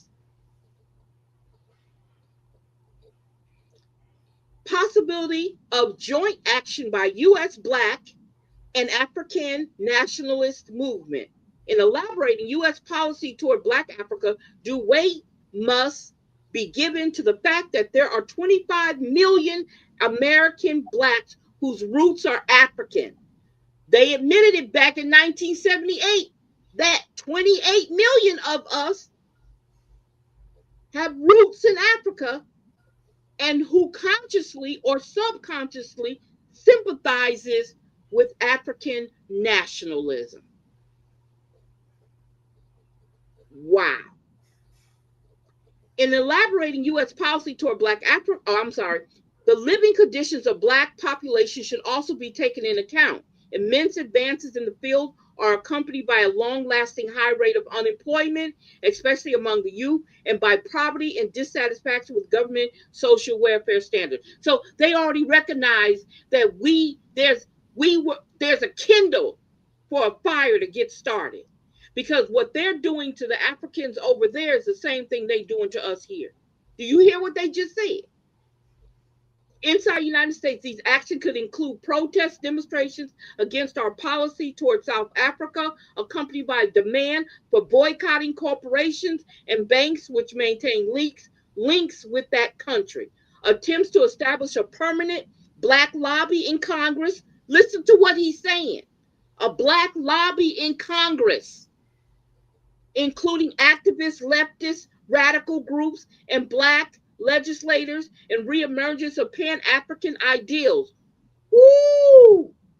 Resumption of protest marches, recalling the days of Martin Luther King, renewal of the extremist national ideal of establishing an African republic on American soil. Finally, leftist radical elements of the Black community could resume extremist actions in the style of the defunct Black Panther Party. Internationally, damage could be done to the United States by coordinating activity of African states designed to condemn U.S. policy towards South Africa and initiate discussions on the U.S. racial issue at the United Nations, where the African representation constitutes a powerful bloc with about 1/3 of all the votes. Do you guys hear what I'm saying?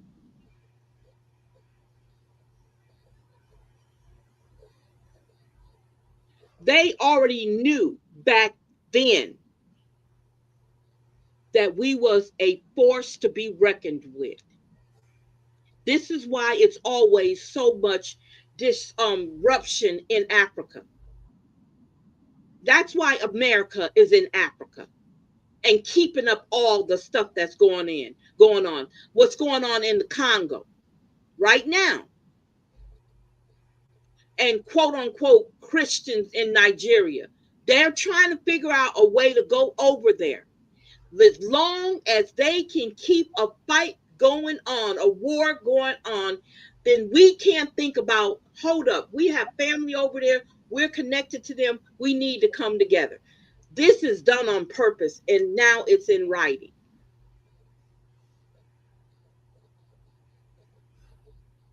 A menace to U.S. economic interest, though not a critical one, could be posed by a boycott by Black African states against American companies, which maintain contact with South Africa and Rhodesia. If the ideal of economic assistance to Black Americans shared by some African regimes could be realized by their placing orders in the United States, mainly with companies owned by Blacks, they could gain a limited influence on the U.S. Black community. Did you hear what I've been shouting from the top of the rooftops? This is a fear they had back then of us shopping with each other. This is why integration was important. Let me read that again so y'all can hear what I'm saying. It says, if the ideal of economic assistance to Black Americans shared by some African regimes could be realized by their placing orders in the United States, mainly with companies owned by Blacks, that they could gain a limited influence on the U.S. Black community. They knew our power, you guys. They knew our power. So stop walking around with your head down. Stop walking around, woe's me. Y'all had power.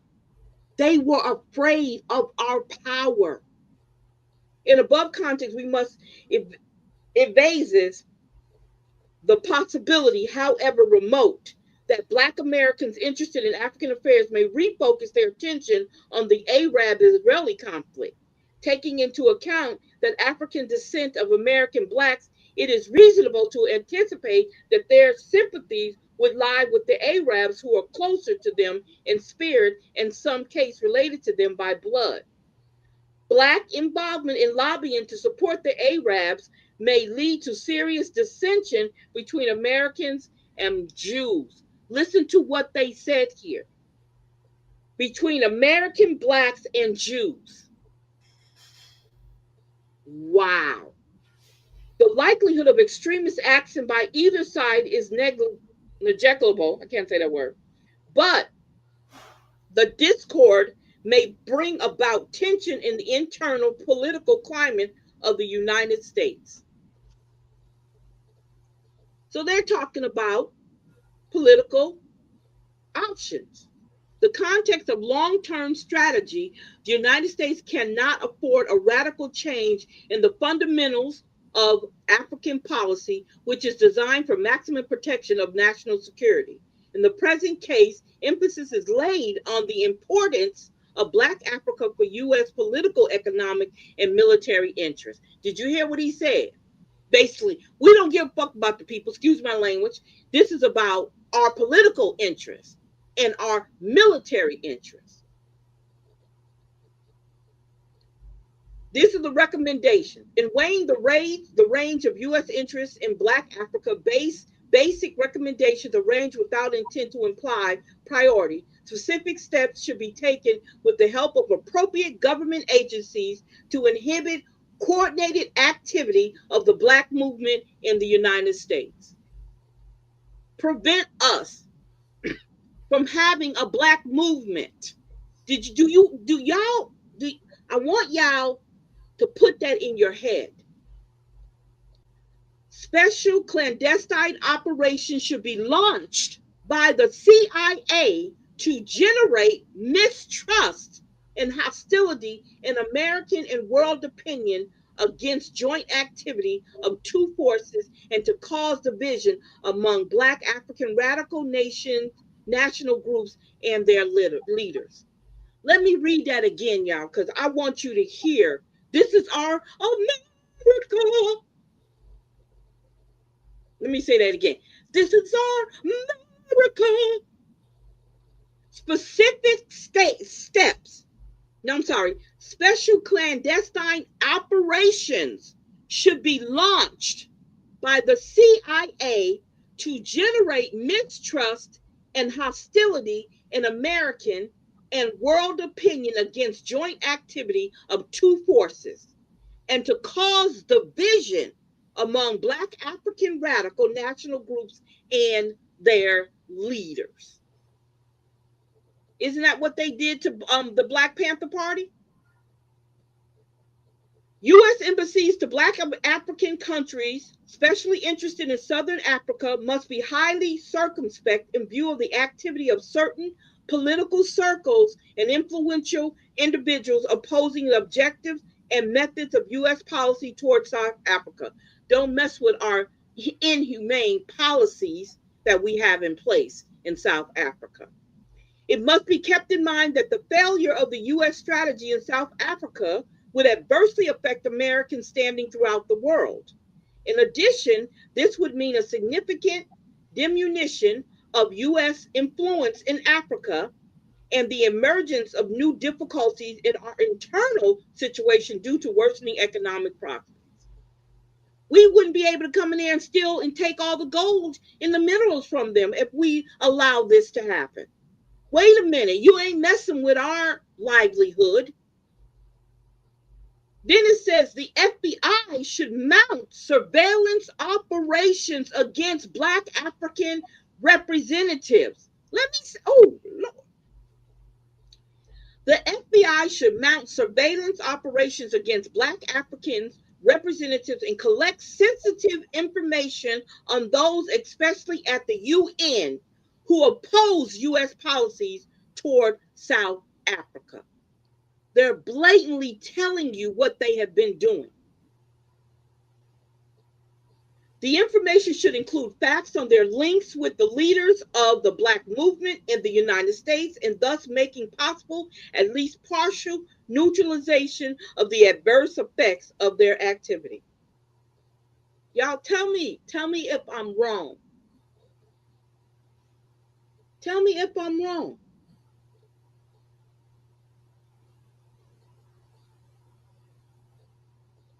This was back in 1978.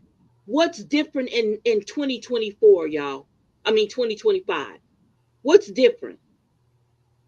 Tell me what's different. And I'm not talking about on the international scale. I'm talking about on our United States scale. What's different? Why do you think they don't want a lot of Africans in America? Why? You don't think those people that's coming through here are not surveilled? Do you? Oh, well, they're not legal. You don't think they're not surveilled? You don't think that their employees are reporting back to the federal government about their employees? I mean, the employer is not reporting back to their to their government of who they have as Africans that's working in the United States? Y'all don't think that's happening in 2025? This doesn't change a thing. And you notice how Africans, not all of them, but you notice how some of them don't like us and won't have anything to do with us? Do you think that's done by design? Because they already told us they show them the bad part of us. So when they come over here, they already have a preconceived prejudice against us. So the division is already there when they get off the plane. It started in Africa. So there's no way that we can get together and work some things out.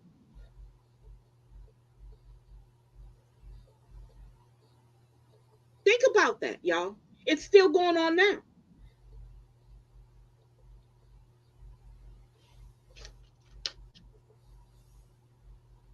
I'm going to leave it right there. I just wanted to share that with you when I saw that.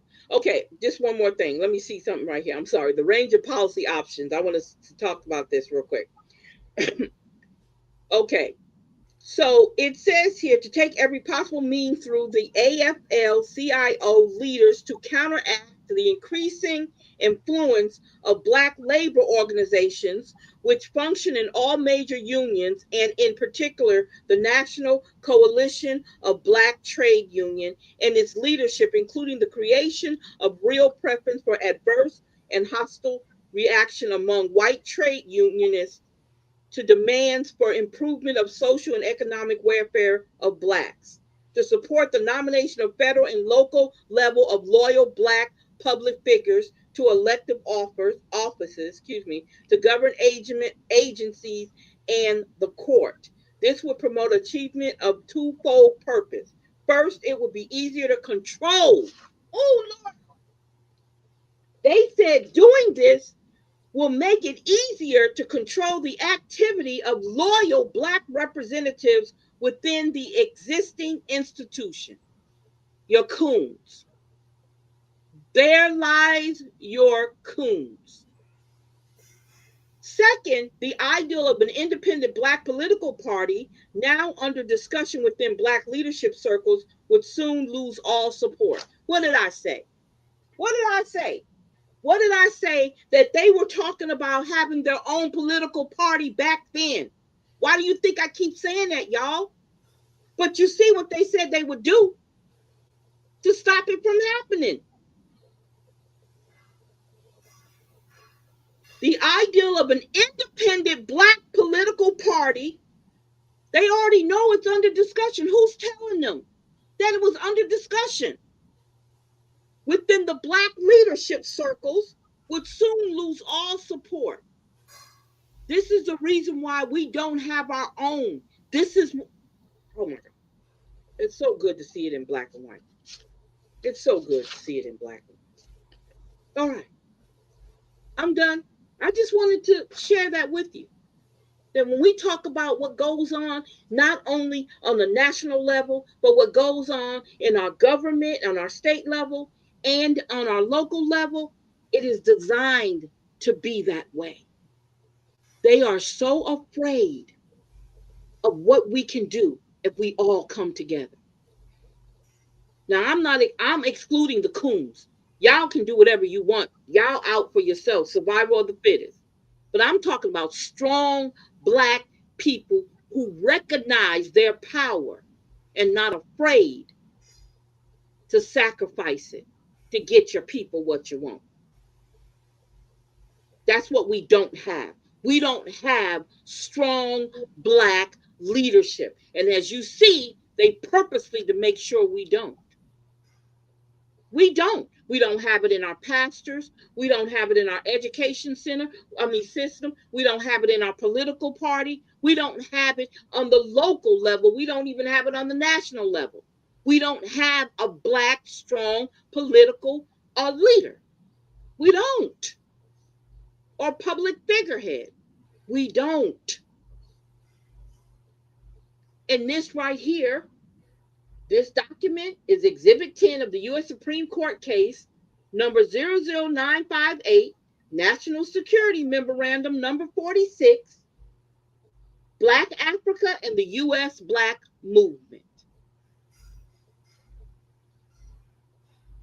What's changed since 1978? What Black political party do we have since 1978? If it wasn't a serious problem, they would have never put this together. They were scared back then. Because you got to remember, this is not far from the 60s. And they were radicalizing over in South Africa because, they were going through the apartheid. It wouldn't have been nothing for us to come together. But do you see what they tried to do or was attempting to do? All right. I just wanted to share that little bit of jewels with you guys because I want you to understand it's not gone. That's not gone. That's why we don't have a black political party, because they were afraid. That's why we don't have no strong black leaders. They were afraid.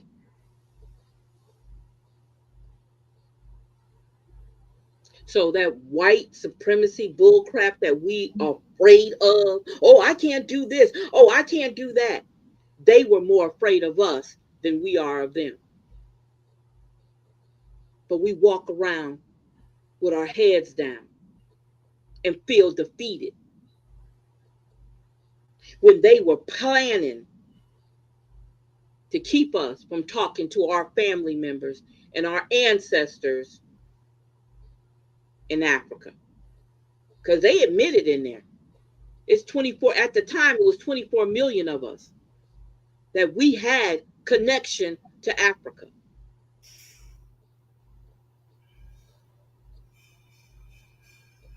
Okay, I'm done.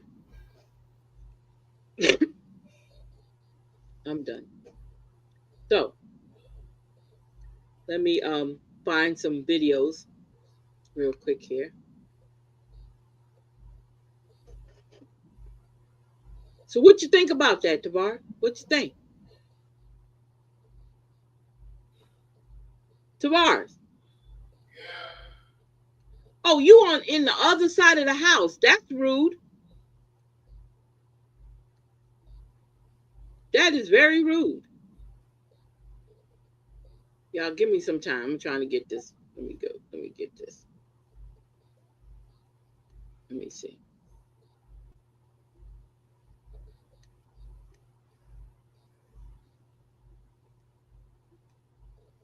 Hold on.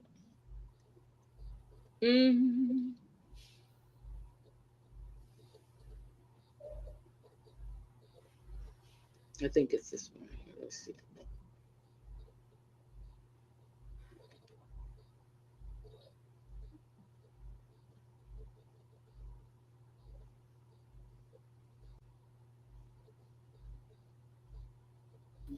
Came aboard and volunteered who helped me in this campaign. And I wouldn't like to call names, but I do want to say it was a complete campaign of everyone. I also want to thank the people who given me this opportunity. I would say to you today that I'll be a very transparent counselor. I've already notified the news media on any item that's on the agenda or that's not on the agenda, and they want me to give my viewpoint of it, I will. But I also will be speaking to you in a monthly telecast to tell you the items that's been going on in our city and what way we are heading. I know this job is not easy, but I can't say to you that I would work entirely all the time, 24/7, as some people say, to do the best job I can for you.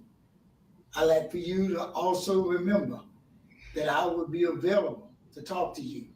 But take the time, schedule the time to meet with you. Come out to the neighborhood meetings. I need your help and your prayers. And I also want to say thank you again for giving me this opportunity.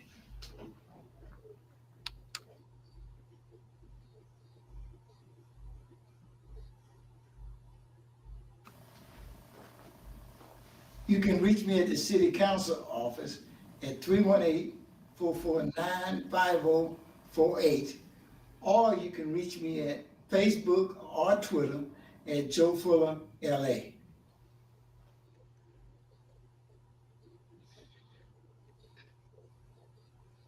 Okay. All right, let's see what the next one is.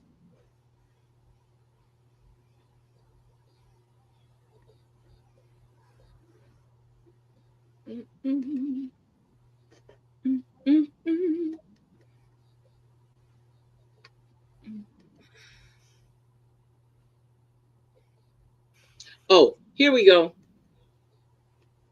This the one.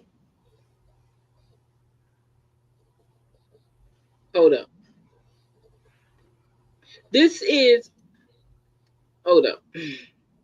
This is the interview I was telling you about with Stephen Maxwell when he called himself wanting to interview Mr. Fuller about the Weiss and Goldring building.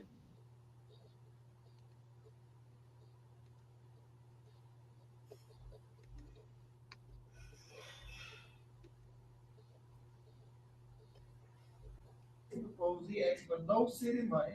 We would just take the building over. I wrote a letter to the mayor asking him not to accept the donation, go with Mr. Smith, and that way the city wouldn't spend any money. I currently got on the council agenda, the next council meeting, 2 items.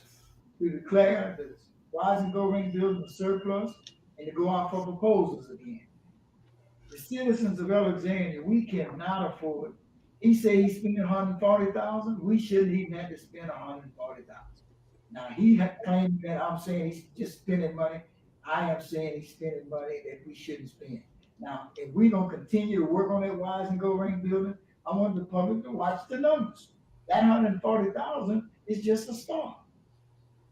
But whenever you go on Facebook and say $650,000, that they are spending it quote for quote, but they're actually not. They're spending about $500,000 less. That's being accurate. Well, my thing is, you got to look at it this way. First of all, we shouldn't be spending anything. Now, my numbers on there was that for us to go in there and renovate the building to the status that to get it in position for a proposal for somebody, we got the tower got to be removed. There's a lot more work got to be done. So now, for him to come out and say, well, I'm saying he's going to spend, let's just keep up with the numbers. But my thing is, we should stop. I'm requesting the council to take action. Because what the mayor does, he go out and tell people, well, the council authorized this. Yeah, they authorized it once he sent in a fact sheet requesting it.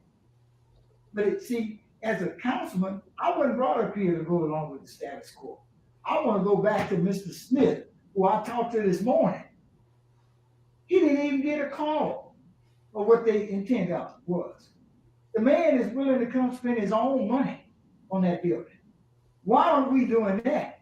So we won't even have to have the point of order of $650,000 or $140,000. If he would have followed the proposal like he should have, he put out a request. This man come in and say he want no city money, none. But while we over there spending $140, I'm not arguing the point of how much you spending or what we spending. We shouldn't be spending anything. I got streets down there on Queens Court. I want you to go down there and look at it. The people living on these streets got potholes. The people can't get to their house. You go down Tulane Avenue, same thing. We got other priorities, and we got these drainage problems all over the city, but he's down here downtown spending money where he shouldn't have to spend anything. Contact Mr. Smith. I got his number and everything for you. If you want to do some investigative reporting, investigate that. Why this man, when he went out there, he sent a request in, and the man answered the request and said he want no city money, and Jock is over there spending money that he shouldn't have to spend. Now, if it's 650 or 140, shouldn't be none at all. So I'm not arguing about what I said on Facebook. I'm saying that the council got a duty, and we got to be stewards of the people's money.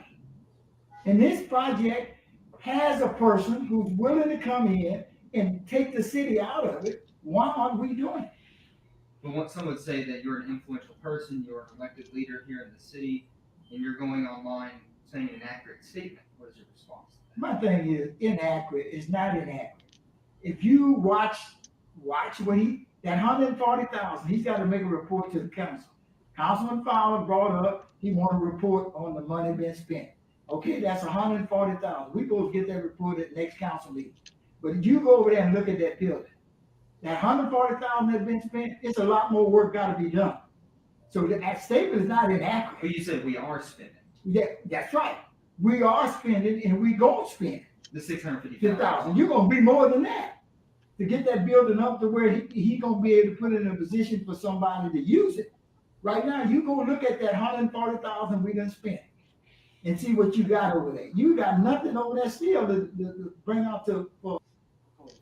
He asked that in his proposal, he asked for no city money. Now, y'all heard what he said, right? Y'all, yep, you're right. To this day, that's right. You're right. You heard what he said. You heard what he said. You see what he sent Stephen Maxwell over there to do that interview. Can you run it back real quick? Huh? Can you run it back? I was doing something. Okay, hold up.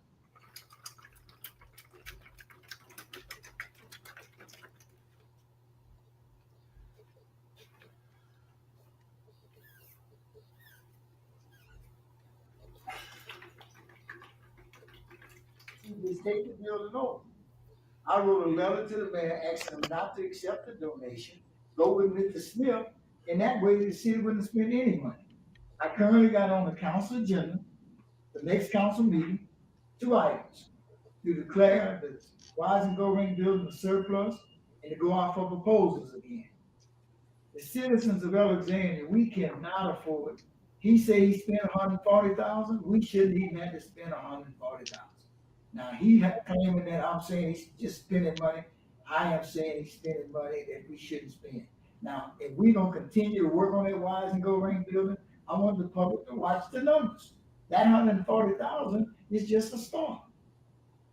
But whenever you go on Facebook and say $650,000 that they are spending it quote for quote, but they're actually not. They're spending about $500,000 less. That's being accurate. Well, my thing is you got to look at it this way. First of all, we shouldn't be spending anything. Now, my numbers on that was that for us to go in there and renovate the building to the status that to get it in position for a proposal for somebody, we got the tower got to be removed. It's a lot more work got to be done. So now, for him to come out and say, well, I'm saying he's going to spend, let's just keep up with the numbers. But my thing is, we should stop. I'm requesting the council to take action. See, because what the mayor does, he go out and tell people, well, the council authorized this. Yeah, they authorized it once he sent in a fact sheet requested it. But see, as a councilman, I wasn't brought up here to go along with the status quo. I want to go back to Mr. Smith, who I talked to this morning. He didn't even get a call of what they intended was. The man is willing to come spend his own money on that building. Why aren't we doing that? So we won't even have to have the point of order of 650,000 or 140,000. If he would have followed the proposal like he should have, he put out a request. This man come in and say he want no city money, none. But while we over there spending 140, I'm not arguing the point of how much you spending or what we spending. We shouldn't be spending anything. I got streets down there on Queens Court. I want you to go down there and look at it. The people living on these streets got potholes. The people can't get to their house. You go down 2-Lane Avenue, same thing. We got other priorities, and we got these drainage problems all over the city, but he's down here downtown spending money where he shouldn't have to spend anything. Contact Mr. Smith. I got his number and everything for you. If you want to do some investigative reporting, investigate that. This man. Hold on. He sent a request in. The man answered the request. I told you that day. My man said, request that. And then he threw it at him. Yeah. Hey, listen. Y'all don't have look. Nope. What I'm telling you earlier, what I was telling you is they not making those no more. That's right. You're right. They not making people like him no more. So we got the ones that we can build up and support. You got your Malcolms, you got your Jules, you got your Mr. Porters, you got your Eds, you got who else is in there? That's it. That's it. Yeah. They not making them no more like that. Yeah. And he told him to his face, it don't matter how much motherfucking money I said is spent. It shouldn't be none. Because the man came in with a plan and he said he was going to spend. That's what I'm saying. So if you don't think that the fix is in and the fix is in on you, then you lost. You lost. Yep. You see how he was talking about the areas that the money could be going in. You heard him say that, right? He said down Tulane, them areas down there needed the money to go in. And said he want no city money, and Jock is over there spending money that he shouldn't have to spend. Now, if it's 650 or 140, shouldn't be none at all. So I'm not arguing about what I said on Facebook. I'm saying that the council got a duty, and we got to be stewards of the people's money. And this project has a person who's willing to come in and take the city out of it. Why aren't we doing it? But some would say that you're an influential person, you're an elected leader here in the city, and you're going online saying an accurate statement. What is your response to that? My thing is inaccurate. You hear Stephen Maxwell? Let me tell you what he did, right? It doesn't matter what he said on Facebook. What is he saying in that city council meeting? That's right. That's right. That's right. You're trying to hold, you know what? The beautiful thing about it is, Stephen Maxwell, let me pull that shit up. If nobody's seen Stephen Maxwell page lately, he was over at Century Drugs getting lunch the other day. And he decided that he saw a book that he could not resist getting, right? Guess what it was? How I Became John Wayne. And John Wayne was racist. Racist as the fuck. Excuse my language. Yep. So these are the people. Listen, what frustrates me the most out of all this racist shit is when when they're doing it to you in your face, right? You don't say anything. You don't do anything. When they show you who they are, people are like, maybe, it was just a bad light. Or like they're doing with this whole Charlie Kirk thing. You just took them out of context. Yep. You can't take racism out of context. You can't. When it's blatant. You're just too sensitive about race. You're always bringing up race. You know what I'm bringing up? I'm bringing up the facts. And if the facts look racist to you, or if the facts are racist to me and they don't look racist to you, maybe you're a racist. Maybe. Let's see. And they still need money right now, today. Nothing has been fixed on sure. How old is this video? I don't know. Check the date. Check the date. It's on there. Oh, hold up. I'm sorry. Give me a second. I don't know, Tavares. I know it had to be he was at the time he was the city councilman at large. Hold on.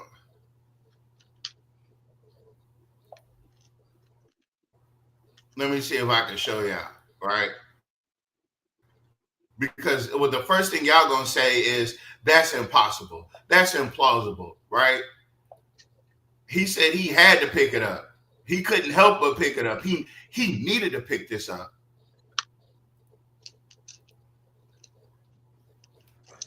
And it's sad that our black older men sit up and watch John Wayne. When John Wayne couldn't stand black people.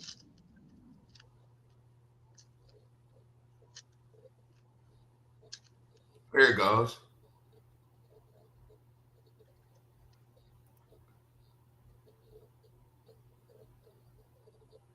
Hold on.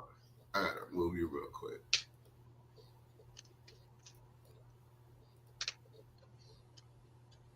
Yeah, I'm not making shit up.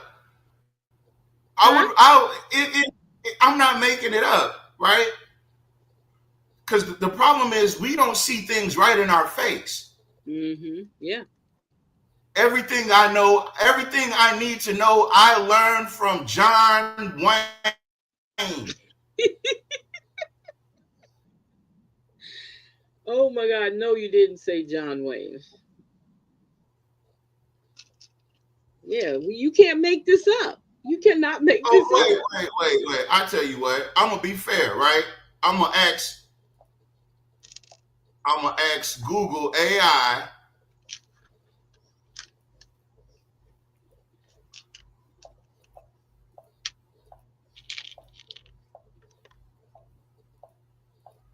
Was John Wayne racist?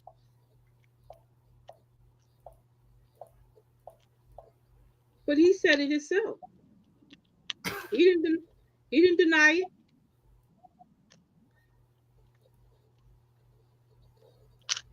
What does it say there? Mr. Everything I Know, everything I need to know, I learned from John Wayne. What does that say there? Hold up. Let me zoom in on it. Yeah, zoom in because I can't see that. The actor John Wayne has been widely criticized for racist comments he made in a 1971 Playboy magazine interview, where he also made bigoted remarks about Native Americans and LGBTQ people. In the interview, let me see what he says. Wayne expressed his belief in white supremacy, stating he wouldn't give leadership positions to Black people until they were educated to a point of responsibility. What the heck? He also dismissed feeling guilty about the enslavement of past generations of Black people. Regarding Native Americans, Wayne defended the taking of their land, arguing was necessary for the survival of those who needed it, and claimed Native Americans were selfish for trying to keep it. He also made a derogatory comment about the film Midnight Cowboy, and he used a gay slur to describe their characters. Wayne's remarks have led to calls for removing his name from public places. In 2020, Democratic Party of Orange County advocated for removing his name from the local airport. The University of Southern California also removed a Wayne exhibit that year following a students protesting. California lawmakers previously rejected a John Wayne Day proposal in 2016 because of his comments. So the family defended him. Wayne's son, Ethan Wayne, he has defended his father, stating in 2020 that he was not a racist and that his comments were misinterpreted. He claimed his father did not support white supremacy and judged individuals based on their own merit. Oh, ain't that something? So let me go back.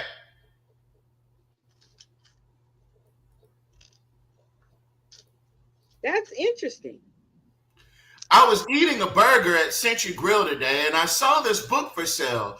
There was no way I could pass it up. The price is not even up for consideration. Hashtag John Wayne. That's interesting. That's who's giving this interview. Yep. To Mr. Fuller. That's who's doing all the Jock's dirty work right now. Yep. So let me fast forward. Right? What did he say at the top? What was John Wayne's views on Black leadership? What did he say? He said he wouldn't give leadership position to Black people until they were educated to a point of responsibility. What the hell? And he also dismissed feeling guilty about the enslavement. Yep. Mm-hmm. Yep. I'm not here to tell y'all people are racist. I'm just here to point you in the right direction. Duh. Now, if you can pull up that video and play the last little part for me again. And now you got some context as to why Stephen Maxwell says that Jock Roy is his godfather or grandfather, whatever the fuck you call it. Weird ass. Hold up. Oh, shoot, I came out of it. Give me a second.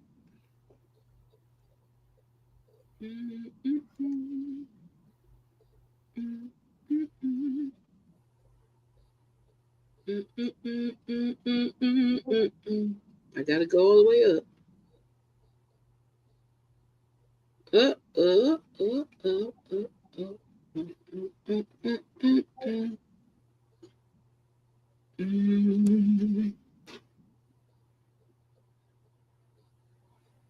Here. Oh, that's not it.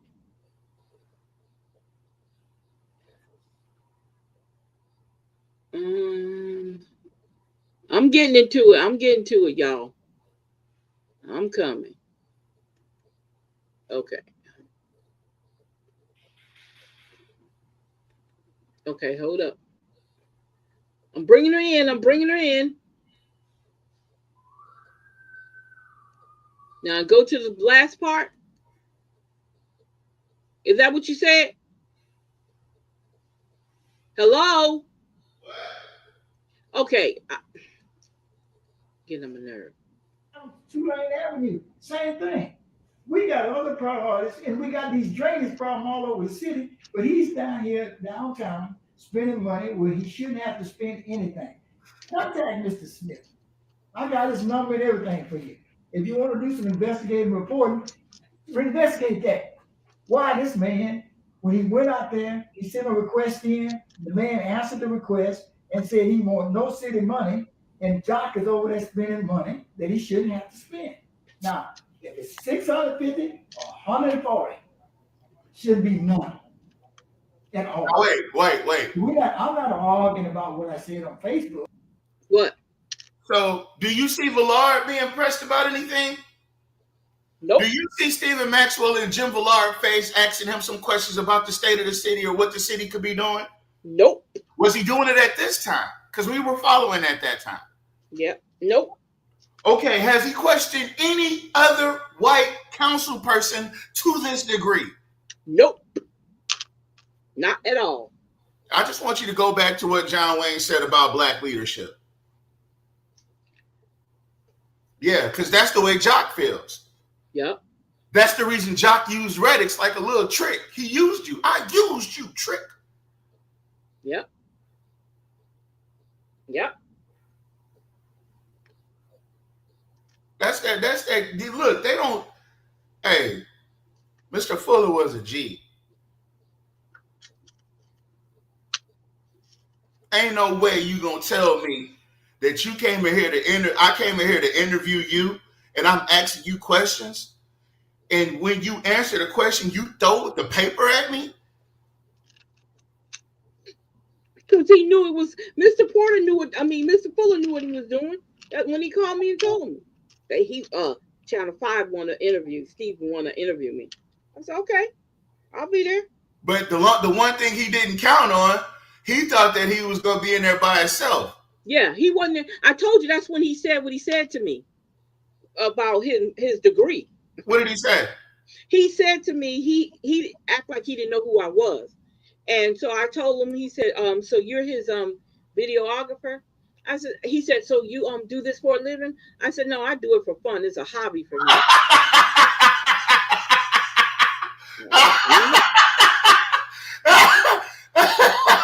Then he said, well, I got a degree in it. I said, okay. What you want me to? Yeah, what you want, a cookie, bitch? You got a diploma. You got a degree. What you want? Yeah. So that was his way of putting you in your place. Yeah. He thought he was. Yeah. He thought he was. Man, I'm trying to tell you what I already know. The only reason Stephen Maxwell is back in Alexandria is because of Jock. Is not getting covered the way he wants to get covered on KLAB. Yep. That's the only reason they brought Stephen Maxwell back. Yep. And we going into an election cycle. That's why Stephen is posting more. I mean, that post was just the other day. These are dog whistles. And I'm not saying I'm a professional, like I can hear the dog whistles. It's just, you can see it. You can see it. Check this out. Look at how they treat, and I'm not even an Urban Cast advocate, right? But I am an advocate for free press, right? Look at the way they're trying to isolate Urban Cast. They're trying to make sure that nobody takes them serious. Urban Cast has been known not to say favorable things about Jock Roy. So what does Urban Cast do? they don't have any. I don't think they have any real sponsorship right now. I don't know if they do or not. I don't know. But guess who does? Sinlaw Broadcasting does.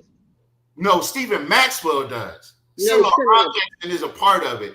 But Yeah. Stephen Maxwell personally, his page is personally sponsored by these different weird ass law firms around Alexandria. Mm-hmm. Because they're told to sponsor him. Look, man, you come back, I'll have your back, man. You come back, we'll look, man. You come back here, man. I will give you a job at the radio, right?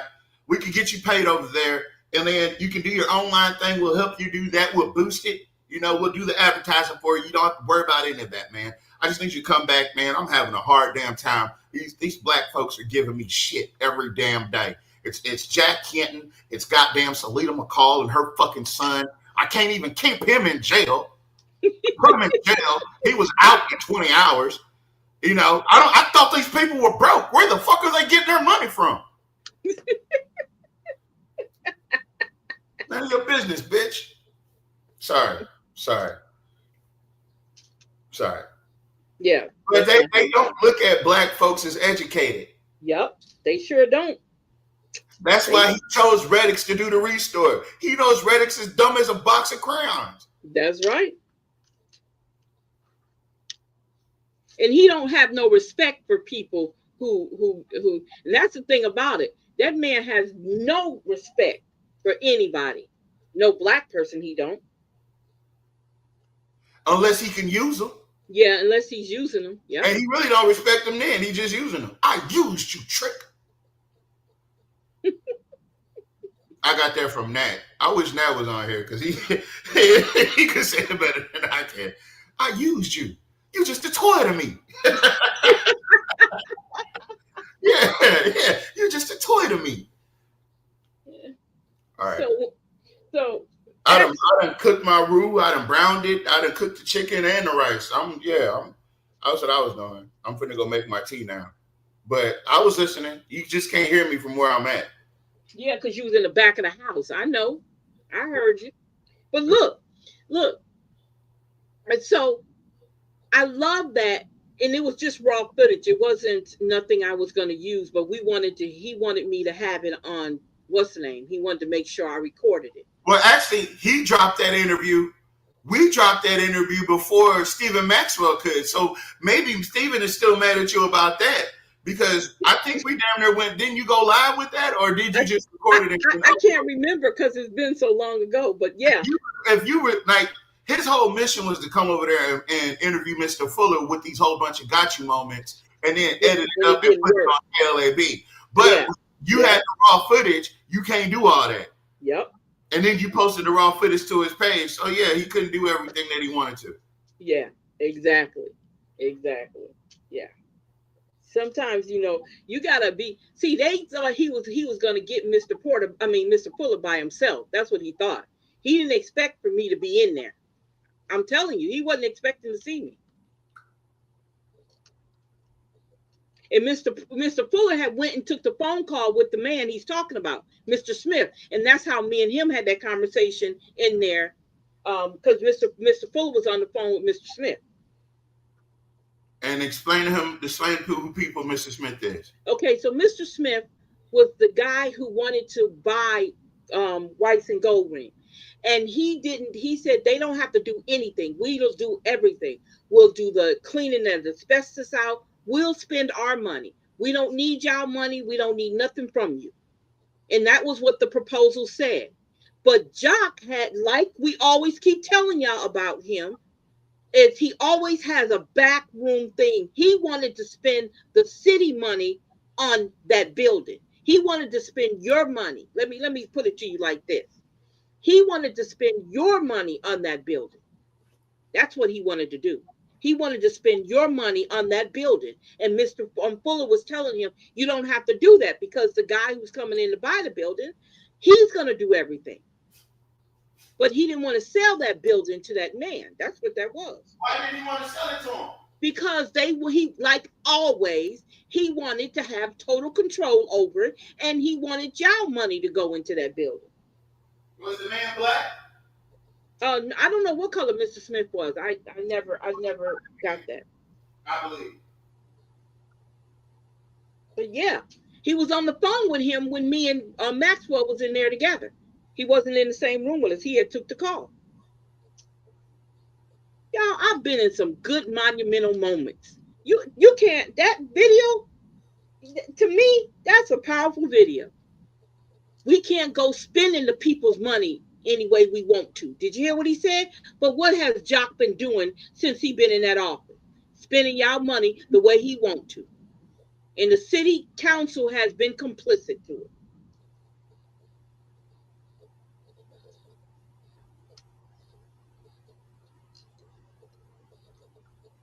When we say something, when anything nefarious happens in your city government, you can guarantee Jock is behind it. But y'all put him back in there again. He'll get another chance to keep raping y'all. And I'm sorry to say it in that way. When I'm saying rape, I'm talking about stealing from you. Now, he didn't have a problem with spending $140,000 of y'all money. Now, what's the name was trying to be smart, talking about the semantics of the $650,000.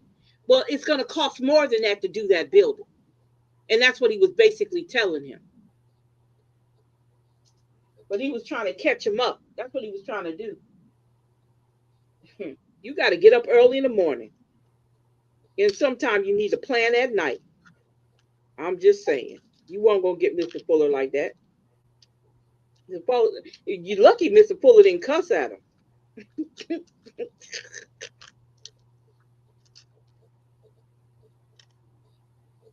Threw that paper, like Miss Dixon said. He threw that paper in front of him. Yeah, he said, yeah, because he knew it was a setup. He knew it was a setup. Yeah, they were going to try to get that on him. And let me tell y'all something. As a person, when I say I am loyal to something, especially if it's going to be the betterment of our people, I'm loyal. I didn't have to come to that. I could have told Mr. Fuller I was doing something else. But I know the importance of what Mr. Fuller was doing. So I fully supported him. And I made sure I was there. Anywhere he asked me to be, if Tavares wasn't available, I was available. Because I supported him in what he was trying to do. I saw what he was trying to do. So I didn't mind pulling out my camera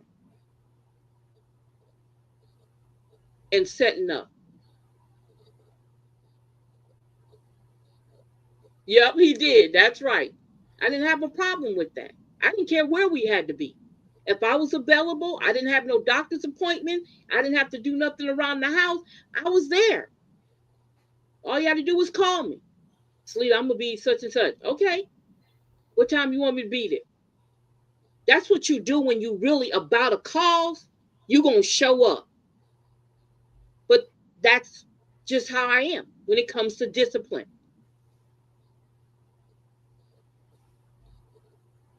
And when you believe in something, you're going to do all you can to make that thing come true or help it. You're going to put your all in it.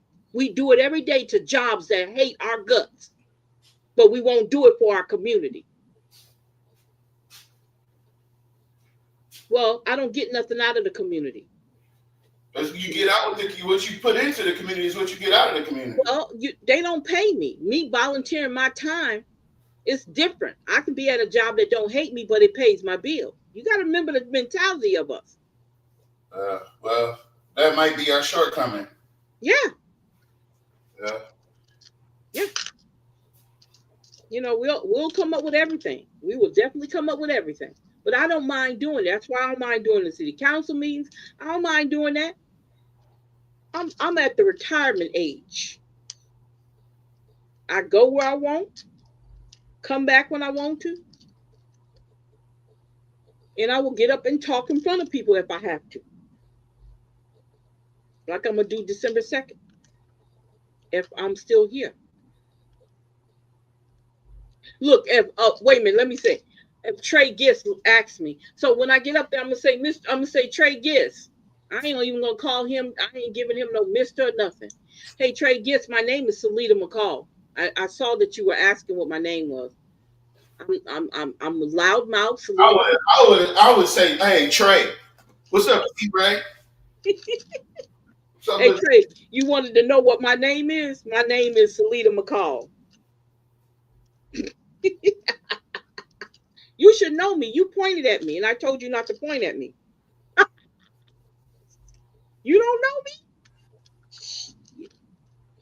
The reason why he did that, because I basically told him what they did by violating their own homeroom charter. That bothered him because his daddy authored that homeroom charter.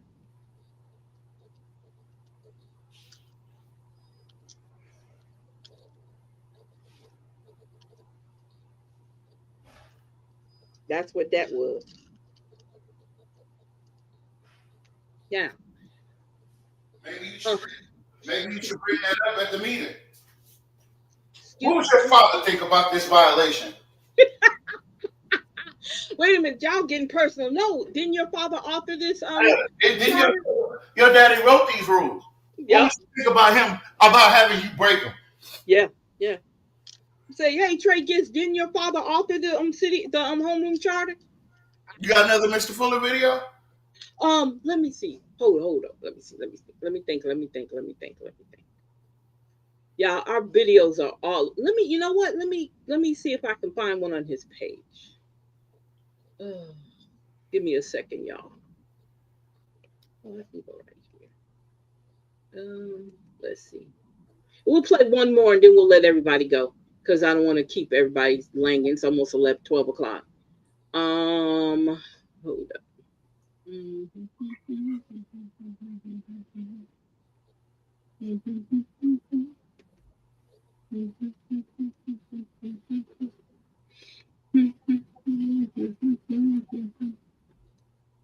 Are you actually have it on okay, hold up.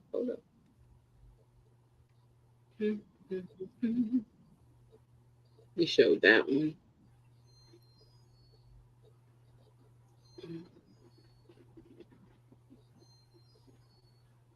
I know people don't know this, but people don't know this, but Alexandra O'Neal was actually supposed to be the original frontman for The Time. Oh, yeah? What happened? But it was Alexandra O'Neal. Once Prince came to him with the idea, Alexandra O'Neal wanted more. He wanted more everything. He said he needed a big fine house and he needed a house with a swimming pool. And yeah, so Prince was like, yeah,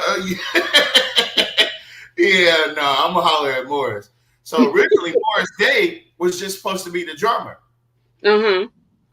And he was like, no, you should be the front man. He said, well, I can't sing. He said, no, don't worry about any of that.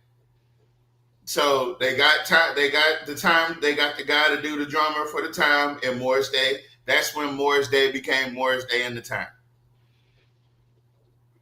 All because they grew up together. All because Alexandra O'Neal was being greedy.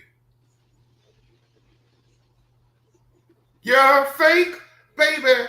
Then if you ever listen to Alexandra O'Neal and Prince's music, that's what you call the Minneapolis sound. Because at one point, Minneapolis had an actual sound in the pop music. Now, what does that have to do with anything else that we're talking about? Absolutely nothing. I was just biding time. That's all. Yeah, but that's one of my favorite stories because what would The Time would look like if Alexandra O'Neal was the front man? Hey, did we show the one where he said he got his broom? We didn't show the one with him with the broom. No, you got to do the one where he at the utility office. That's what I'm talking about. I got it. Hold up. I got it. Hold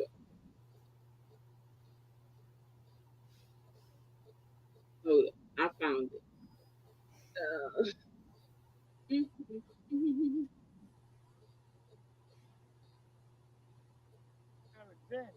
Is to grow with people who understand what's going on in our city. I say to you today, You elected me 2 years ago and asked me what would I do about these high utility bills. I have tried. I put an ordinance on to repeal the increase. Yes, I put an ordinance on to repeal the increase that was for 16, 17, and 18. The councilman didn't want to hear the ordinance. Yes, I said it. Go look at the record. They didn't want to hear the ordinance to repeal those increases. And I'm talking about Councilman Roosevelt and Councilman Jim Ballard. I said it. They didn't want to hear it. And now they want to run for re-election. And the sad thing about this, that former mayor, I call him the former mayor, said the other day, if you're going to talk about utilities, you don't need to vote for people like that. I'm asking you to vote for Quentin Slaughter and Gerber Porter. Yes, I said it. Quentin Slaughter and Gerber Porter. Also vote for Jeffrey Hall for mayor. I got to have some help. I cannot do it by myself. I need some help. 2 years ago, I told you I was going to get to City Hall and do what I got to do to reduce these utilities. But I can't do it by myself. I need some help. I'm asking you today, get out your broom, and we're going to sweep out City Hall. We're going to sweep out these high utilities. But I need your help. I need Jeffrey Hall, Quentin Slaughter, and Gerber Porter to help me. The same person you voted 2 years ago to help sweep out City Hall. Thank you. Hey, how long ago? What's the comments say? How long ago was them comments? 7 years? Yep, 7 years. Yep. Yeah. Well, like I said, we've invested a lot into this city. We didn't do it alone. Nope. We're still investing a lot into this city, and we're not alone anymore. We're not as isolated as we used to be. Even though people love to hate us, at least they watch, right? And that's what we make the content for. We make the content for those that need to know. And Stephen Maxwell is one of those people that need to know. I haven't forgot. I don't forget, bro. Listen, man. I don't forget. Remember when he used my video on his what's the name? About the underpass? No. He used that one. I think he used that one, and he also used the one where Mr. Fuller was talking about the drainage problem down on Spencer Street in District 2. You know what? We got enough material. I tell you what. I think at least once a week on this show, we're gonna have a Mr. Fuller night where we play one of his clips because we have enough material. But I have a lot more. We got a lot on the hard drive. Yeah, I just gotta I gotta find it. It's y'all, if y'all only knew. There's plenty of material on Mr. Fuller that we have. Yeah. We have a lot of B-roll footage. We have footage from when they do that the Halloween thing. Remember we went to the thing in the back of the neighborhood at the dead end? And I saw it. Party. You know what? That came up in when I was looking for something. I saw that. Yes. Yeah. So I think that Mr. Fuller's memory and his legacy is to be remembered and regarded as something that we should try to live up to. Because it's not, they not making them no more. Nope. They're not making them no more. And that now you see why we have the disdain that we have for them sellouts that try to run against them. That's right. Now y'all understand why it's still there. I'm not letting that go. And it's not a grudge. It's just that when somebody shows you who they are, the likelihood of them changing is low. They're not going to change. That's how they got to where they're at. If you're sitting up here and you truly believe in the 4 years that Reddix is going to be off that city council, he's going to turn around and run for something else, which Reddix dumbass might actually try to run for the city councilman at large position. Yeah. They're going to put him up to do it. Yeah. Yep. Then they know he's not qualified. That's why they like him so much. But like I said, we need to be doing our due diligence. We need to be trying to raise up and support these people that have been doing the work. We need to support these people that have been investing, not just us, but you need to pour into Mr. Green. You need to continue to pour into Mr. Malcolm until they turn coat. And I'm telling you right now, you can't. I'm sorry. They're not gonna turn coat. Now I'm not. No. I'm just saying that's for anybody. It don't matter who it is. No, because we're not pouring into nobody that's gonna be no turncoat. I can't do no. I can't. I don't care. I mean, I can't. We not. That's casting your pearls amongst the swine. Exactly. We don't have that many pearls to begin with. You said we ain't got that many. We ain't got that many pearls to begin with. So we know who's who. Yeah. We know. You can tell who you. Come on now. With the election of 2 more people, if Mr. Fuller and Mr. Porter came back around, we would have the old city council back. Yep. Oh man, he could not. He would be trying to get out of that office so quick. You wouldn't try to get out of that office. He'd be trying to railroad him every chance he got. No, he would be getting out that office. That's why he ran the first time. And that's why he ran away the first time. That's what I'm saying. He ran it. So yeah. Tomorrow is the memorial. Tomorrow is a funeral. I said memorial, but it's actually the funeral. Okay. Well, at 1 o'clock at New Birth Missionary Baptist Church on Enterprise. Okay. Yeah. All right. I'm gonna try to make that. Well, yeah. So, for those of y'all that can make it, please come out, support the family. Know that Mr. Fuller was a friend of ours. Was family to us. Is family to us. His family is family to us. And so I want everybody to keep in mind, keep them people in your prayers. If you know that we taking it tough, just imagine how they taking it. So keep them people in your prayers. And that's pretty much, I could put a pin on that. Decent show. Pretty good. Okay, so you guys, thank you so much for hanging out with us here on the Can We Be Frank show. I want you guys to enjoy your weekend. Stay safe. Stay vigilant. Keep your head on a swivel. Okay, so I want to thank Miss Dixon. I want to thank Miss Hall. I want to thank Miss Battles. I want to thank Mr. Turner. I want to thank, let's see who else came out and hung out with us today. Mr. Mercer. Thank you, Mr. Mercer, for hanging out.